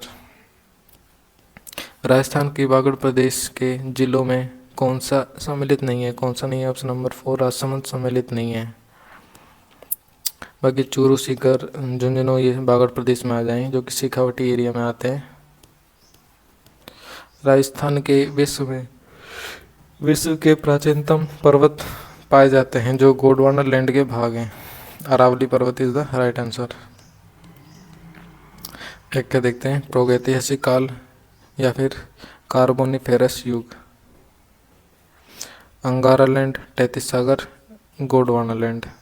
अंगारा लैंड के राजस्थान में अवशेष नहीं पाए जाते। अंगारा लैंड के तैतीस सागर मरुस्थलीय प्रदेश और पूर्वी मैदानी प्रदेश, ये तैतीस सागर के अंतर्गत आते हैं दोनों, मरुस्थलीय प्रदेश और पूर्वी मैदानी प्रदेश। गोंडवाना लैंड में कौन कौन क्षेत्र आ जाते हैं? अरावली पर्वतमाला गोंडवाना लैंड का हिस्सा है। दक्षिणी पूर्वी पठार भी गोंडवाना लैंड का हिस्सा है। एंड हाड़ौती पठार का प्रदेश, ये भी गोंडवाना लैंड का हिस्सा। हाड़ौती पठार का प्रदेश या फिर दक्षिण पूर्वी पठार, ये दोनों एक ही है। तो आप इस तरीके से याद कर सकते हैं। गोंडवाना लैंड होती है जो ऊपर की ओर उठे हुए जो भी एरिया होते हैं, जो पठार यानी कि पठार, पर्वतमाला, ये सभी ऊपर के एरिया होते हैं जो कि उठे हुए होते हैं नॉर्मल ज़मीन से, तो ये सभी गोंडवाना लैंड में आ जाएंगे। बाकी जो प्लेन ज़मीन होती है वहाँ पर तैतीस सागर का अवशेष माना जाता है जिसे। तो इस तरीके से याद कर सकते हैं आप इसे। अरावली पर्वत श्रेणी का विकास किस काल में होना माना जाता है? किस काल में? ऑप्शन नंबर 1 प्री कैम्ब्रियन काल में माना जाता है। व्याख्या, भूगर्भिक दृष्टि से अरावली पर्वत श्रेणी मुख्यतः अरावली सुपर ग्रुप एवं दिल्ली सुपर ग्रुप की चट्टानों से बनी हुई है। इसका उत्पत्ति भूगर्भिक इतिहास के प्राचीन कल्प अर्थात प्री कैम्ब्रियन कल्प में हुई थी। इस समय भारतीय टेक्टोनिक प्लेट यूरेशियन प्लेट से अलग हो रही है। अरावली किस प्लेट से अलग हुई है? तो किस प्लेट से अलग हुई है? ऑप्शन नंबर 3 यूरेशियन प्लेट से। वर्तमान में अरावली पर्वत विद्यमान है। ऑप्शन नंबर 3 अवशिष्ट पर्वतों की श्रेणी में विद्यमान में। Option number 1 3 is the right answer. Aravalli पर्वतमाला निर्माण प्रक्रिया के आधार पर विलित पर्वतमाला कहा जाता है। समय अनुसार प्राचीनतम पर्वतमाला है। वर्तमान में यह अवशिष्ट पर्वतमाला के रूप में जानी जाती है। विश्व की प्राचीनतम वलित पर्वतमाला निम्न में से कौन सी है? ऑप्शन नंबर 2 अरावली पर्वतमाला वलित पर्वतमाला है। विश्व की राजस्थान में खेड़ ब्रह्मा गुजरात सीमा पर है से खेतड़ी कहाँ पर है? झुंझुनू में खेतड़ी। अरावली पर्वतमाला की लंबाई कितनी है? Option number 2 550 kilometre is the right answer. एक क्या देखते हैं, अरावली श्रेणी राजस्थान के 9.1% भाग लगभग 10% भाग से जनसंख्या में स्थित है। अरावली पर्वत श्रेणी विश्व की प्राचीनतम पर्वतीय श्रेणी श्रृंखला है।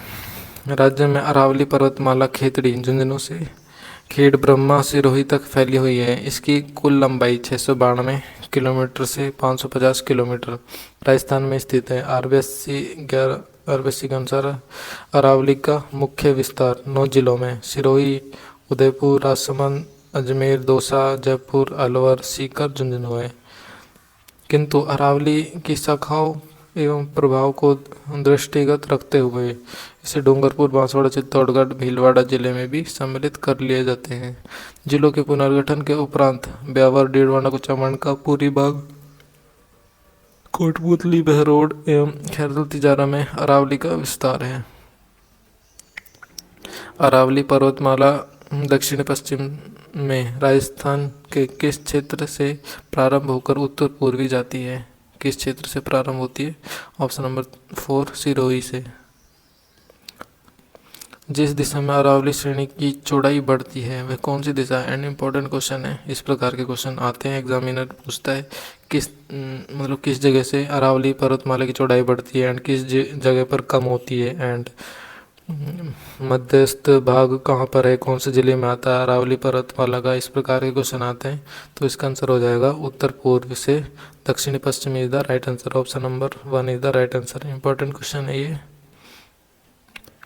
अरावली श्रेणी उत्तर पूर्व से दिल्ली के समीप से दक्षिण पश्चिम में पालनपुर, गुजरात तक चौड़ाई ली हुई विस्तृत है। दक्षिण दक्षिण पश्चिम का भाग गुजरात के अधिक चौड़ा विस्तृत गुजरात से अधिक चौड़ा विस्तृत है, जबकि उत्तर पूर्वी भाग सकड़ा पाया जाता है।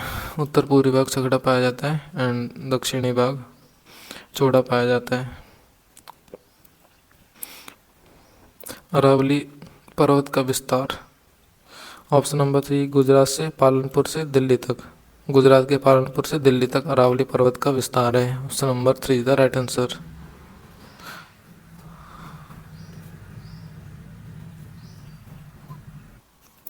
अरावली पर्वतमालाओं की सुदूर दक्षिणी जड़ जहाँ से प्रारंभ होती है वह स्थान कौन सा है? ऑप्शन नंबर 3 अरब सागर तल। अरावली पर्वतमाला का उद्गम सुदूर दक्षिणतम क्षेत्र अरब सागर में स्थित लक्षद्वीप के मिनिकॉय द्वीप से माना जाता है। तो इसको याद रखना, मिनिकॉय द्वीप से एग्जामिनर पूछ लेगा कई बार कि कहाँ से अरावली पर्वतमाला का उद्गम सुदूर माना जाता है, मिनिकॉय द्वीप से। इस कारण अरब सागर को अरावली का पिता कहा जाता है। तो अरावली का पिता किसे कहा जाता है? अरब सागर को कहा जाता है। राजस्थान का कौन सा भौगोलिक अंचल सबसे अधिक ऊंचा है? ऑप्शन नंबर 1 अरावली पर्वत। राजस्थान का प्रमुख जल विभाजक है कौन सा है? ऑप्शन नंबर 1 अरावली की पहाड़ियाँ प्रमुख जल विभाजक है राजस्थान का। अरावली को राजस्थान के जल विभाजक रेखा कहा जाता है क्योंकि ये बंगाल की खाड़ी और अरब सागर की नदियों को अलग करती है। अरावली थार के मरुस्थल को चंबल घाटी से अलग करती है। कौन सी पर्वत श्रेणी राजस्थान राज्य को पूर्व राजस्थान और पश्चिमी राजस्थान में विभाजित करती है? कौन सी पर्वत श्रेणी? ऑप्शन नंबर 2 अरावली पर्वत श्रेणी is the right answer.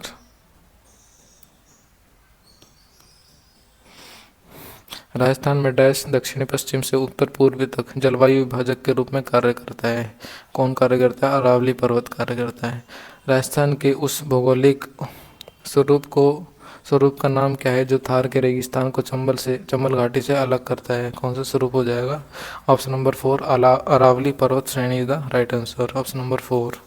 Aravalli पर्वतमाला के कौन से भाग में सर्वाधिक अंतराल विद्यमान है? कौन से भाग में? ऑप्शन नंबर 1 उत्तर मध्यवर्ती भाग में सर्वाधिक अंतराल विद्यमान है।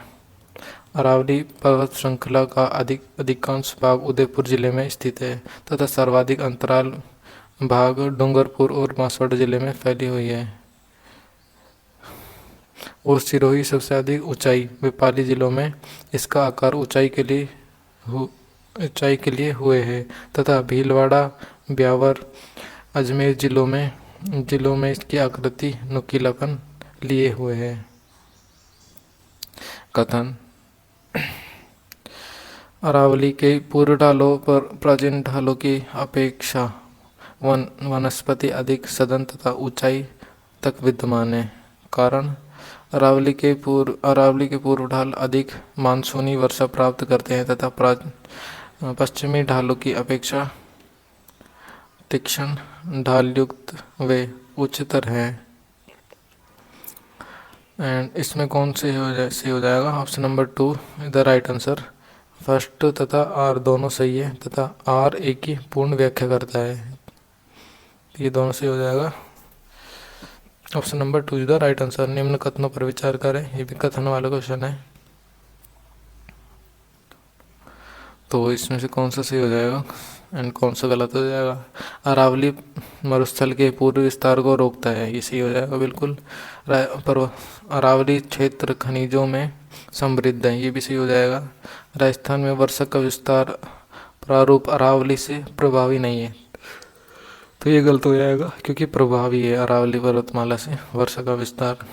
राजस्थान की अनेक नदियों का उद्गम स्थल अरावली है, तो ये भी सही हो जाएगा।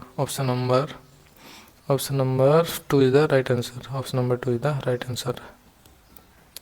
अरावली पर्वत राजस्थान के लिए जीवनदायिनी सरिता तथा बनास, बेडच, लोनी, खारी, कोठारी, सुकड़ी, साबरमती आदि की जन्मस्थली है। दक्षिणी पश्चिमी मानसून की दिशा के अनुकूल फैले होने के कारण जलभरी हटावे जिसके समानांतर प्रवाहित होकर हिमालय तक बोरोकटोक चली जाती है, अतः मानसूनी वर्षा नहीं होती।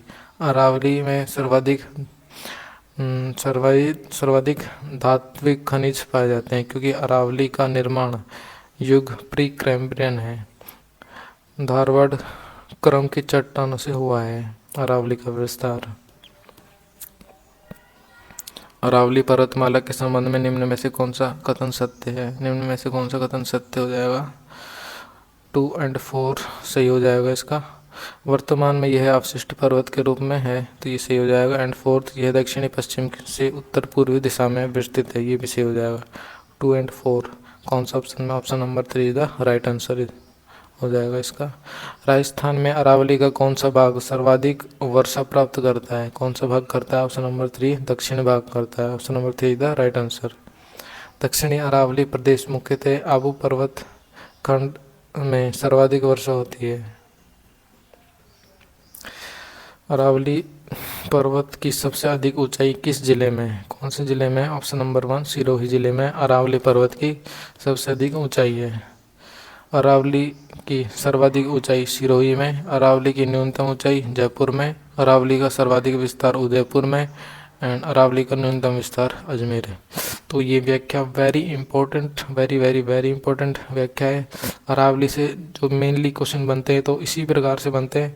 एंड जलवायु से पूछते हैं, ज़्यादा करेगा तो वो थोड़ा डीप पूछेगा तो जलवायु से पूछ लेगा, वरना न्यूनतम विस्तार, अधिकतम विस्तार, सर्वाधिक ऊंचाई, न्यूनतम ऊंचाई, इसी प्रकार से क्वेश्चन पूछता है एग्जामिनर। तो वेरी इंपॉर्टेंट मार्क करना, वेरी इंपॉर्टेंट व्याख्या है ये, तो इसको याद करना जरूरी है आप लोगों के लिए, याद कर लेना इसको। निम्नांकित में से जिस जिले में अरावली पर्वतमाला का क्षेत्र सबसे कम है, कौन सा जिला हो जाएगा? अजमेर में सबसे कम है। अरावली प्रदेश का भाग नहीं है, कौन सा नहीं है? ऑप्शन नंबर 4 विंध्यनखंड अरावली पर्वत का प्रदेश का भाग नहीं है।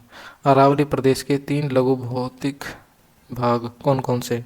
उत्तर अरावली क्षेत्र जयपुर से खितड़ी झुंझुनू तक। इस पर्वत श्रृंखला में शेखावटी व सीकर की तोरावटी पहाड़ी तथा जयपुर, नाहरगढ़, जयगढ़, मोहनपुर और अलवर की पहाड़ियाँ, भानगढ़, सरिस्का, बिलाली, सिरावास सम्मिलित हैं। इस प्रदेश के प्रमुख उच्च शिखरों में क्रमशः रघुनाथगढ़ शिखर, ओहो जयपुर, भोराज, अलवर, खरवाड़, जयपुर है। मध्य अरावली क्षेत्र कौन में? अजमेर से राजसमंद तक। इसका विस्तार जयपुर के दक्षिणी पश्चिम भाग में दक्षिण से राजसमंद जिले के देवगढ़ तहसील तक है। इसमें निम्न पहाड़ियाँ सम्मिलित हैं।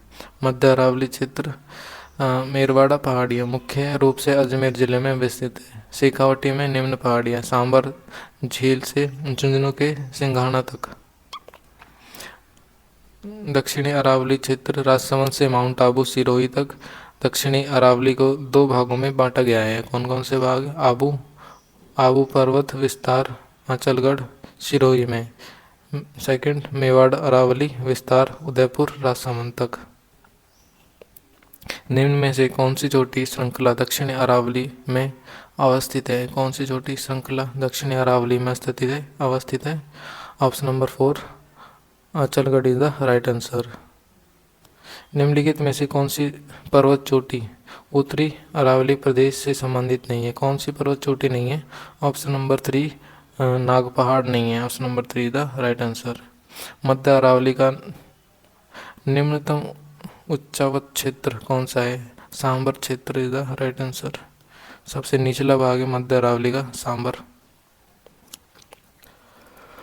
भानगढ़ बिलाली सिरावास श्रेणी स्थित है, कहाँ पर है? ऑप्शन नंबर 1 उत्तरी अरावली में। Option number 1 is the right answer. सुमेलित करना है तो कौन सा राइट हो जाएगा? ऑप्शन नंबर 3 3 2 1 4, यानी उत्तर पूर्व अरावली क्षेत्र अलवर से रिलेट करेगा। मध्य अरावली का मध्यवर्ती भाग जयपुर, बोराट क्षेत्र उदयपुर एंड दक्षिणी अरावली सिरोही। तो 3 2 1 4 is the right answer. Option number 3 is the right answer. गलत युग्म का चयन कीजिए। गलत युग्म का चयन करना है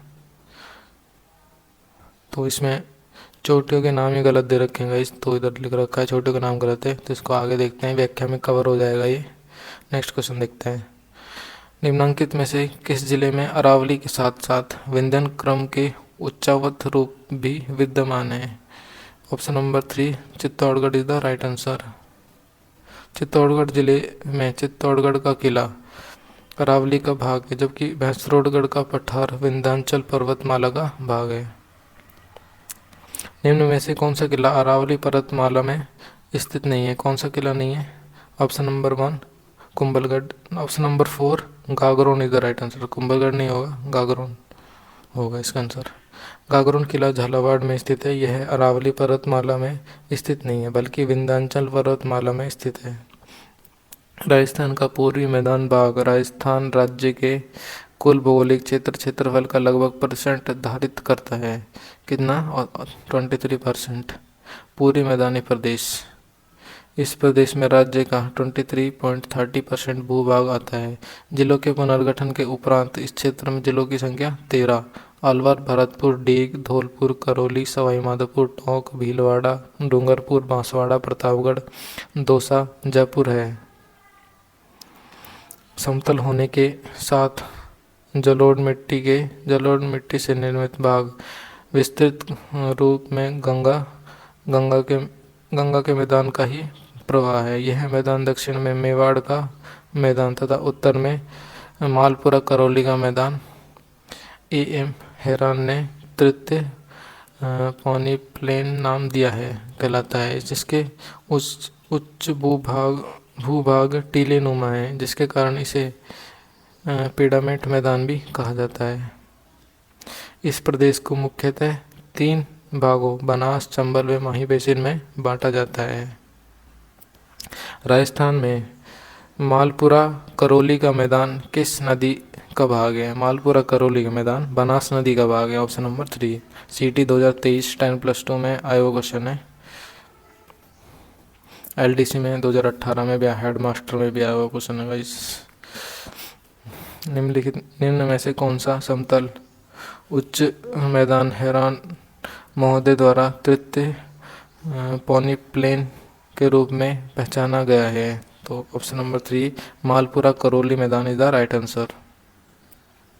पूर्व बेसिन मैदान का भाग नहीं है। पूर्व बेसिन मैदान का भाग कौन सा नहीं है? राजस्थान पुलिस कांस्टेबल में आया हुआ क्वेश्चन है। Option number 2 Jawai basin is the right answer. पूर्व बेसिन मैदान को मुख्यतः 3 भागों में बांटा जा सकता है। फर्स्ट भाग बनास बेसिन, बनास वे उसकी सहायक नदियों से निर्मित यह बेसिन मुख्यतः पश्चिमी चित्तौड़गढ़, भीलवाड़ा, टोंक आदि जिलों में विस्तृत है। सेकंड चंबल बेसिन मुख्यतः कोटा, बूंदी, झालावाड़ जिलों में स्थित है। And third Madhya Mahi basin, छप्पन का मैदान, मध्य माही बेसिन को छप्पन का मैदान भी कहते हैं। यह बेसिन बांसवाड़ा, प्रतापगढ़ जिले में उत्तरी भाग व सलम्बर में विस्तृत है। बनास बेसिन राजस्थान के किस भौगोलिक विभाजन का हिस्सा नहीं है? ऑप्शन नंबर 3 पूर्वी मैदान का हिस्सा नहीं है। Option number 3 is the right answer. Pratapgarh किस क्षेत्र का भाग है? प्रतापगढ़ ऑप्शन नंबर 1 कांठल का मैदान का भाग है। Option number 1 is the right answer. Kanthal Mahi नदी के कांठे किनारे पर स्थित प्रतापगढ़ का भूभाग कांठल कहलाता है। राजस्थान का कौन सा भौतिक प्रदेश खाद्यान्न का कटोरा भी कहा जाता है? कौन सा प्रदेश? पूर्वी मैदानी प्रदेश खाद्यान्न का कटोरा भी कहा जाता है। पूर्वी मैदान प्रदेश उपजाऊपन अरावली पर्वतमाला के कारण, क्योंकि यह रेगिस्तान के पूर्वी विस्तार को नियंत्रित करती है। निम्नलिखित में से कौन सा पठार अरावली पर्वत से संबंधित नहीं है? Option number 3 Baghelkhand is the right answer. Baghelkhand पठार,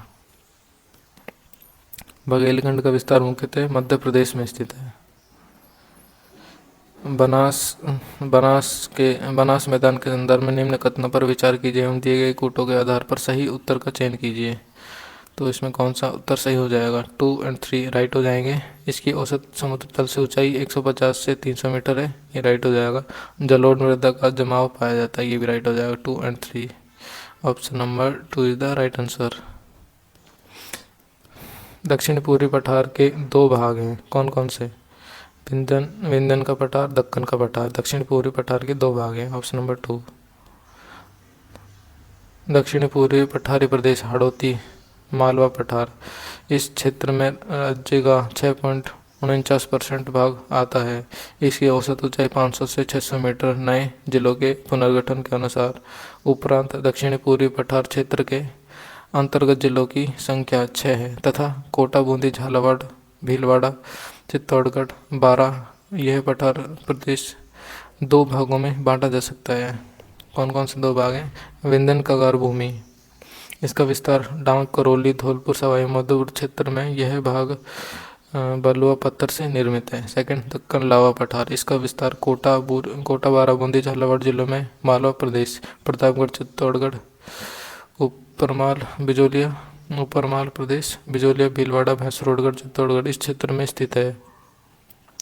इस पठारी क्षेत्र में काली उपजाऊ मिट्टी पाई जाती है तथा इसका निर्माण ज्वालामुखी चट्टानों, दुधारी उद्भेदन से जनित बासाल्ट लावा से हुआ है। बूंदी एवं सवाई माधोपुर की आराबाला पहाड़ियाँ एवं कोटा की मुकुंदरा की पहाड़ियाँ विंध्यन पर्वत श्रेणी का विस्तार इस पठारीय भाग में है। विंध्यन कगार भूमि जिस नदियों के मध्य स्थित है वह है। कौन कौन सी नदियों के मध्य स्थित है? ऑप्शन नंबर 4, चंबल व बनास नदी के मध्य स्थित है। राजस्थान में विंध्यन कगार क्षेत्र किस प्रकार की चट्टानों से निर्मित है? ऑप्शन नंबर 3, बलुआ पत्थर प्रकार के चट्टानों से निर्मित है। Option number 3। राजस्थान में किस भौतिक क्षेत्र में मुकुंदरा की पहाड़ियाँ स्थित है? किस भौतिक क्षेत्र में? ऑप्शन नंबर 2, हाड़ौती प्रदेश में मुकुंदरा की पहाड़ियाँ स्थित है।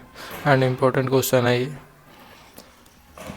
निम्नलिखित में से कौन सी पहाड़ियाँ राजस्थान में विंध्यन पर्वत श्रेणियों का विस्तार है? कौन सी पहाड़ियाँ? ऑप्शन नंबर 1, मुकुंदरा पहाड़ियाँ is the right answer. Rajasthan की मुकुंदरा पहाड़ियाँ हिस्सा है, किसका हिस्सा है? ऑप्शन नंबर 4, विंध्यन की पहाड़ियों का हिस्सा है। राजस्थान के कौन से भू आकृतिक क्षेत्र में मुकुंदरा और बूंदी पहाड़ियाँ स्थित हैं? कौन से क्षेत्र में? दक्षिणी पूर्वी पठार क्षेत्र में। Option number 4। निम्नलिखित में से कौन सी स्थलाकृति अरावली श्रृंखला में अवस्थित नहीं है? कौन सी नहीं है? मुकुंदरा पहाड़ियाँ नहीं है, बाकी बोराट पठार, लसाड़िया पठार एवं गिरवा पठार ये सभी अरावली श्रृंखला में अवस्थित हैं, ये तीनों। बाकी option number 2 is the right answer. Rajasthan के किस क्षेत्र में विंध्यन पठार विस्तार है? किस क्षेत्र में? ऑप्शन नंबर 2, दक्षिणी पूर्वी क्षेत्र में। Option number 2 is the right answer. Rajasthan में विंध्यन कगार किस क्षेत्र में पाया जाता है? कौन से क्षेत्र में पाया जाता है? धौलपुर, करौली क्षेत्र में विंध्यन कगार पाया जाता है। Option number 2।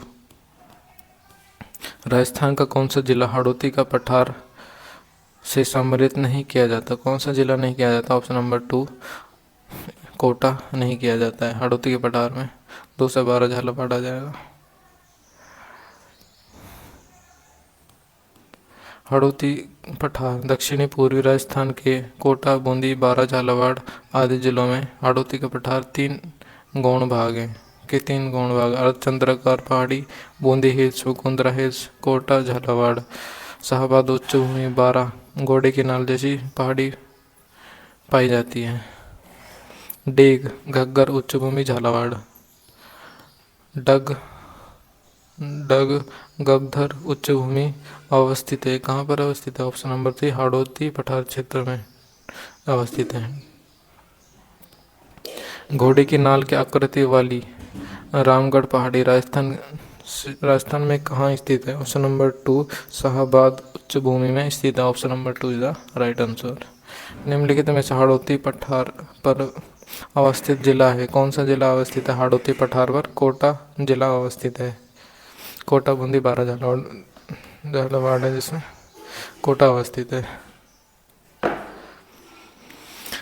सो गाइस, आप लोगों ने अभी तक वीडियो लाइक नहीं की तो लाइक कर दें, जिससे मुझे पता लगे कि आप लोगों को वीडियो पसंद आ रही है, तो मैं आगे कंटिन्यू कर पाऊँगा उससे वीडियोस।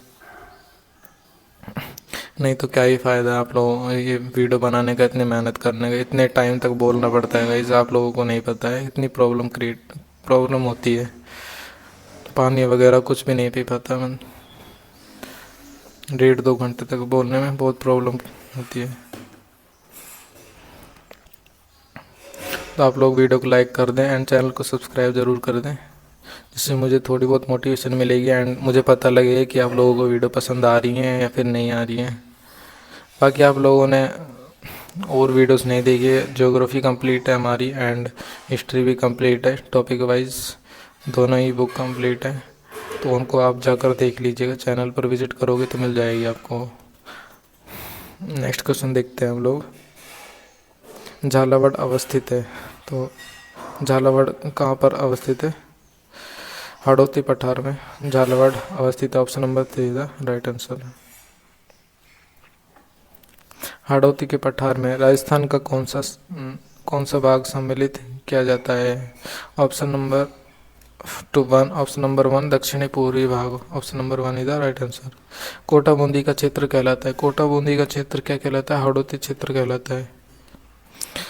दक्षिणी पूर्वी राजस्थान में स्थित भौगोलिक क्षेत्र कहा जाता है, क्या कहा जाता है? ऑप्शन नंबर 4 हाड़ौती का पठार कहा जाता है जिसे। डिंगलैंड, डागलैंड किसका भाग है? ये करौली पठार का भाग है। Option number 3। करौली पठार की अनियमित पहाड़ियों को डागलैंड कहा जाता है। छप्पन का मैदान राजस्थान के किस भाग में अवस्थित है? ऑप्शन नंबर 3 दक्षिणी भाग में अवस्थित है। राजस्थान के दक्षिणी भाग में स्थित प्रतापगढ़ बांसवाड़ा के बीच के भाग में छप्पन ग्रामों का सागर स्थित होने के कारण इस भूमि को छप्पन का मैदान नाम से जाना जाता है। राजस्थान में छप्पन का मैदान किस नदी बेसिन में स्थित है? छप्पन का मैदान इंपॉर्टेंट है। छप्पन का मैदान अभी रिसेंटली आया था 4th ग्रेड में क्वेश्चन, छप्पन के मैदान के बारे में कौन से क्षेत्र को कहा जाता है, उसमें क्षेत्र पूछा था और यहाँ पर बेसिन पूछ रहा है कौन सी नदी बेसिन में अवस्थित है, तो इसमें ऑप्शन नंबर 3 माही बेसिन हो जाएगा। Option number 3 is the right answer. And कितने एग्जाम में आया हुआ क्वेश्चन है, सीईटी के कोई भी एग्जाम नहीं छोड़ा इसने।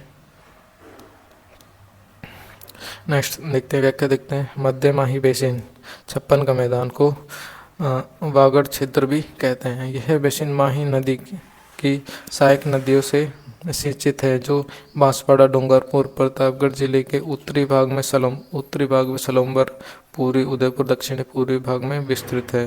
निम्न में से कौन सा वागड़ के मैदान से भी जाना जाता है? कौन सा भाग जाना जाता है वागड़ का मैदान? मध्य माही का मैदान वागड़ मैदान कहाँ जाना जाता है? छप्पन का मैदान राजस्थान के निम्नलिखित में से जिलों में से विस्तृत है। कहाँ पर विस्तृत है? Option number 4 Banswara, Dungarpur in the right answer. छप्पन बेसिन जिस जिले में है वह कौन सा जिला है? छप्पन बेसिन कौन से जिले में है? कौन सा जिला हो जाएगा? Option number 2 Banswara is the right answer. छप्पन का मैदान बांसवाड़ा में है, तो छप्पन की पहाड़ियाँ, छप्पन पहाड़ियों का समूह जो बालोतरा मोकलसर गांव से सिवाना तक, नकोड़ा पर्वत, ग्रेनाइट पर्वत, बलोतरा पूर्व में बाड़मेर जिले में है। इस मैदान में माही नदी को गोलाई नदी, तो छप्पन नदी को पहाड़ियाँ भी गोल हैं। अधिक गहराई तक विच्छेदित होने के कारण छप्पन के विच्छेदित मैदान का आसपास के पहाड़ीय भूभाग को वागड़ के नाम से पुकारा जाता है। नाकोड़ा पर्वत को निम्न में से किस और नाम से जाना जाता है? नाकोड़ा पर्वत को छप्पन की पहाड़ियों के नाम से भी जाना जाता है। छप्पन की पहाड़ियाँ अवस्थित हैं। छप्पन की पहाड़ियाँ कहाँ पर अवस्थित है? ऑप्शन नंबर 3 ये बालोतरा जिले में अवस्थित है। मेनली आप ये याद रखें, छप्पन की पहाड़ियाँ कहाँ पर अवस्थित है? बालोतरा जिले में अवस्थित है।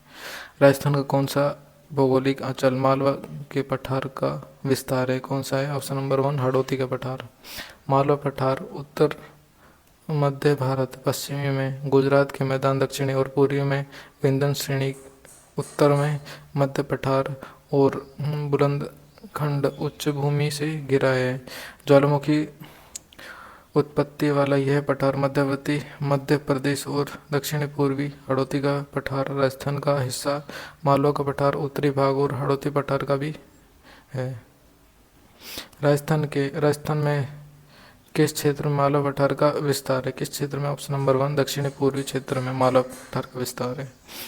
राज्य में डेक्कन डक्कन ट्रैप है। वैसे तो शैली समूह विद्यमान है, ये कहाँ पर विद्यमान है? झालावाड़, कोटा में विद्यमान है। Option number 3 the right answer. Deccan trap दक्षिण पूर्वी भाग में झालावाड़, कोटा, मेवाड़ के कुछ भागों में फैले हैं। इस शैली का रंग अधिकतर गहरा भूरा अथवा हरा होता है। राजस्थान में वृहद सामान्यतः ब्रॉन्ज फैला है किसके सहारे? बूंदी, सवाई माधोपुर की पहाड़ियाँ। Option number 1 is the right answer. Aravalli का विंध्य पर्वत माला का मिलन स्थल विशाल या वृहद सीमा भ्रंश कहलाता है। राज्य के दक्षिण पूर्वी भाग में विशाल सीमा भ्रंश गुजरात है। यह भ्रंश चित्तौड़गढ़ के बैंगू, सत्तूर, बूंदी, उत्तर कोटा स्पष्टतः दृष्टिगत होते हैं तथा पुणे, सवाई माधोपुर और धौलपुर जिले में इसे देखा जा सकता है।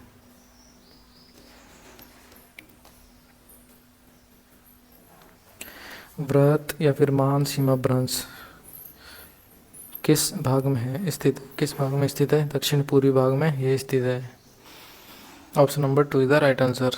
महान सीमा भ्रंश डैश में से नहीं गुजरता है। किससे नहीं गुजरता है? उदयपुर से नहीं गुजरता है, बाकी कोटा, सवाई माधोपुर, धौलपुर से गुजरता है महान सीमा भ्रंश। Option number 2 is the right answer.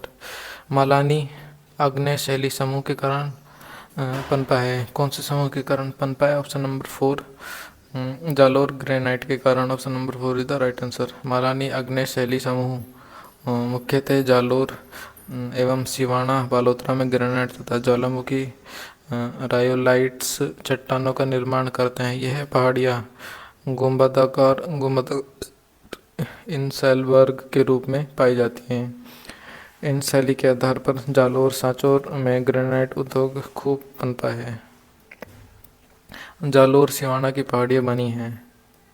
Option number 3 Jalore granite तथा रायोलाइट से बनी है। Option number 3 the right answer. Jalore granite से निर्मित पहाड़ियाँ होती हैं गुंबदाकार होती हैं। Option number 1।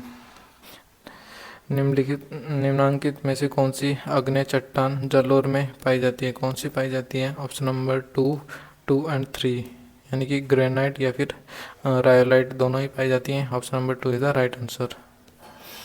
मालानी पहाड़ी स्थित है। मालानी पहाड़ी कहाँ पर स्थित है? ऑप्शन नंबर 3 जालोर बाड़मेर में मालानी पहाड़ी स्थित है। Option number 3 is the right answer. Abu पर्वत क्षेत्र मुख्यतः निर्मित है। किससे निर्मित है? ग्रेनाइट से निर्मित है मुख्यतः आबू पर्वत। संदड़ा स्टेशन के पास चट्टानों की आकृति में पाई जाती हैं। किस आकृति में पाई जाती है? सर्पाकार आकृति में पाई जाती हैं। चंबल बेसिन का विशिष्ट स्थलाकृति रूप है। क्या है?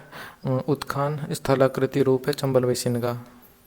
पूर्वी मैदान के भाग चंबल बेसिन, धौलपुर, सवाई माधोपुर को उत्खात स्थलाकृति हेतु जाना जाता है। इसकी स्थलाकृति में मुख्यतः गार्ज नदी, कगार जलप्रपात, चूलिया, शिल्पकाय, निकपाइटस तथा बिहड़ भूमि आदि हैं।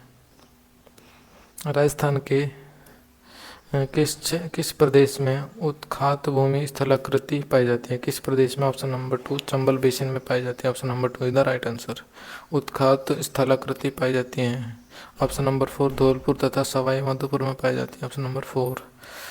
बांसवाड़ा व डूंगरपुर के मध्य भूभाग को किस नाम से जाना जाता है? ऑप्शन नंबर 4 मेलवा के नाम से जाना जाता है। Option number 4 is the right answer. Mewal Dungarpur Banswara का मध्य भाग, वागड़ डूंगरपुर बांसवाड़ा का प्राचीन भाग है। कौन सा सही सुमेलित नहीं है? निम्न में से कौन सा सुमेलित नहीं है? भोमट प्रतापगढ़ चित्तौड़गढ़ से सुमेलित नहीं है। Option number 3 is the right answer. Bhomat क्षेत्र में उदयपुर, सलम्बर, डूंगरपुर व पूर्वी सिरोही जिले का अरावली पर्वतीय क्षेत्र आता है। निम्नलिखित में से किस जिलों का क्षेत्र भोमट कहलाता है? किन जिलों का कहलाता है? डूंगरपुर, उदयपुर और सिरोही का क्षेत्र भोमट कहलाता है। Option number 1 is the right answer. Bhomat क्षेत्र डूंगरपुर, उदयपुर, सिरोही को कहते हैं। राजस्थान में बागर और मरू डैश के नाम से तो क्या है? ऑप्शन नंबर 2 भौगोलिक क्षेत्र है, ऑप्शन नंबर 2। राजस्थान में मरुस्थल मेरु उच्च पर्वतीय क्षेत्र माल पठारी भाग को तथा बागड़ प्रदेश अरावली पर्वत वे पश्चिम पश्चिम मरुस्थल के मध्य भाग को संदर्भित करता है। जुरासिक युग की चट्टानों राजस्थान के किस जिलों में पाई जाती है? किस जिलों में पाई जाती है? ऑप्शन नंबर 3 जैसलमेर बाड़मेर में पाई जाती है। इसको हम लोगों ने डीपली पढ़ा था जुरासिक युग के बारे में। एंड यहाँ पर एक पार्क भी है, फोसिल पार्क, स्पेशलवुड पार्क, तो ये भी जैसलमेर में ही है। मध्य जीव महाकल्प जुरासिक युग 1800 लाख वर्ष जैसलमेर में जुरासिक काल में लाठी श्रेणी शैल समूह है। महासमूह बैंडेसर श्रेणी बोमाती श्रेणी बाड़मेर बेसिन जैसलमेर श्रेणी बेसिन दक्कन गंगानगर सेल्फ। राजस्थान में सर्वाधिक भूकंप संभावित क्षेत्र कौन सा है? सर्वाधिक भूकंप संभावित क्षेत्र कौन सा है राजस्थान में? तो ऑप्शन नंबर 2 हो जाएगा भरतपुर अलवर एवं झुंझुनू। यहाँ पर सर्वाधिक भूकंप की संभावना है। वैसे इतने नहीं आते हैं, लेकिन अरावली पर्वतमाला की वजह से काफ़ी हद तक हम लोगों के भूकंप या फिर कुछ भी आपादा जो भी ऐसी नेचुरल होती हैं तो उनको रोक लेता है, नेचुरल डैमेज को रोक लेता है अरावली पर्वतमाला। तो इतने नहीं आते हैं, लेकिन फिर भी हम लोगों को याद करना है। सम्मिलित करने वाला क्वेश्चन है, तो इसमें कौन सा सम्मिलित हो जाएगा किससे? तो ऑप्शन नंबर 4 2 4 1 3 यानी कि बरखान आबू का स्तूप से सम्मिलित हो जाएगा। लाठी श्रृंखला भूमिगत जलपट्टी इंसेलबर्ग आबू पर्वत खंड एंड प्लाया शुष्क झील। Option number 4 is the right answer.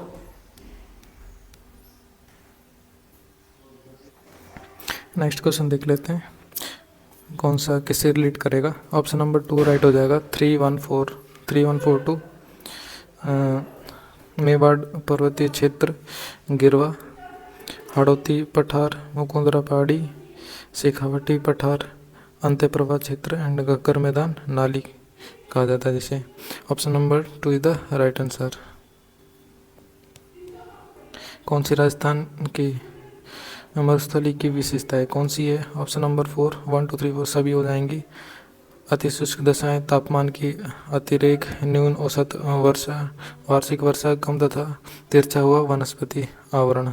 Option number 4 is the right answer. कथनों पर विचार करें, सही उत्तर का चयन कीजिए। तो देख लेते हैं हम लोग। ऑप्शन नंबर 2 राइट हो जाएगा 1 एंड 2। लूनी बेसिन गोडवाड़ा प्रदेश के नाम से जाना था, ये सही हो जाएगा। गिरवा उदयपुर बेसिन की अवशिष्ट आकृति है जो मेवाड़ प्रदेश में, ये भी सही हो जाएगा। Option number 2 is the right answer.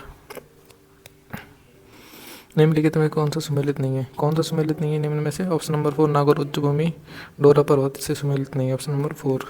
निम्न में से कौन सी पूर्वी मैदानों का भाग नहीं है? कौन सा नहीं है? ऑप्शन नंबर 4 माउंट आबू नहीं है पूर्वी मैदानों का भाग।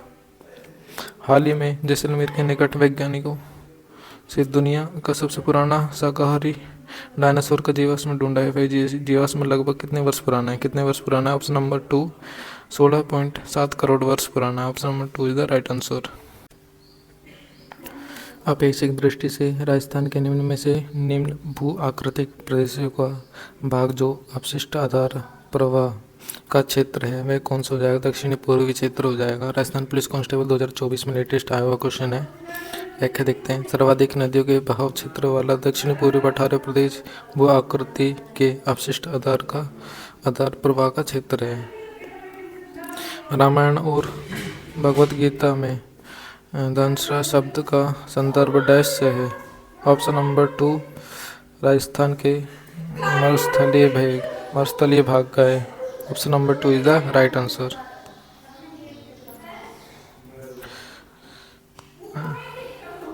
दंसा शब्द भगवत गीता रामायण ए डेजर्ट को सूचीबद्ध किया गया है। रामायण में राजसमंद को द्रुमकोण ने कहा है। उत्तर पूर्वी राजस्थान को मेवात की संज्ञा फारसी लेखक द्वारा दी गई है। ऑप्शन नंबर 2 अल ब्रूनी इसका राइट आंसर हो जाएगा। राजस्थान में अरावली क्षेत्र की विशेषताएं पहचान है तो इनकी क्या विशेषता है mainly. Option number 2, 1, 2 and 4 right हो जाएगा इसका। अरावली पर्वत को अडावाल पहाड़ भी कहा जाता है। 1, अरावली पर्वत श्रृंखला दिवस विश्व की प्राचीन पर्वत श्रृंखला मानी जाती है। एंड 4, गुरु शिखर अरावली श्रृंखला की सबसे पुरानी चोटी है, तो ये राइट हो जाएगा। सबसे ऊंची चोटी गुरु शिखर है, हाँ। Option number 2 is the right answer. Rajasthan के भौतिक स्वरूप के संदर्भ में कौन सा कथन सत्य है? कौन सा कथन सत्य है निम्न में से? ऑप्शन नंबर 3, 2, 3 एंड 4 सही हो जाएगा। Option number 3 is the right answer. महान सीमा भ्रंश हाड़ौती व अरावली मध्य स्थित है। इसका विस्तार बूंदी, सवाई माधोपुर, धौलपुर, चित्तौड़गढ़ में है। पठारी भाग पश्चिम में अरावली के महान सीमा भ्रंश द्वारा तथा पूर्वी भाग मेवाड़ के मैदान द्वारा सीमांकित है। नेक्स्ट क्वेश्चन, महान सीमा भ्रंश राजस्थान के किस जिले से गुजरती है? कौन से जिले से गुजरती है? ऑप्शन नंबर 4, तो ऑप्शन ही नहीं दिखा रहा गाइस, तो इसको स्किप करेंगे हम लोग। तो हम लोगों का टॉपिक यहीं पर ख़त्म होता है। एंड आपको वीडियो पसंद आई तो वीडियो को लाइक ज़रूर कर दें, जिससे मुझे पता लगेगा कि आप लोगों को वीडियो पसंद आई है फिर नहीं आई है। तो वीडियो को पसंद आई तो आप लाइक ज़रूर कर दें। एंड कमेंट बॉक्स में मुझे कोई सजेशन भी दे सकते हैं अगर आप चाहें तो। एंड जो भी नया है वीडियो पर सब्सक्राइब कर दें, सब्सक्राइब करना ना भूलें। तो सब्सक्राइब इम्पोर्टेंट है, लाइक मोस्ट इम्पोर्टेंट है। तो आप लाइक सब्सक्राइब कर सकते हैं मुझे मोटिवेशन देने के लिए, मोटिवेट करने के लिए। मुझे मेरा आप लोगों की लाइक सब्सक्राइब ही मेरे लिए मोटिवेशन है। एंड तो ये हमारा टॉपिक यहीं पर ख़त्म होता है। कल हम नेक्स्ट टॉपिक की तरफ बढ़ेंगे। एंड अभी तक आप लोगों ने बाकी वीडियोस नहीं देखी हैं तो वीडियोस देख लीजिएगा। एंड ज्योग्राफी की हमारी एक क्लास डल चुकी है, वो देख लेना प्लेलिस्ट में जाकर। उसके आगे का है ये, तो उसी से कंटिन्यू करना जिससे ये समझ आएगा आगे का। तो मिलते हैं नेक्स्ट वीडियो में, तो stay tune and subscribe to my channel. Bye bye friends.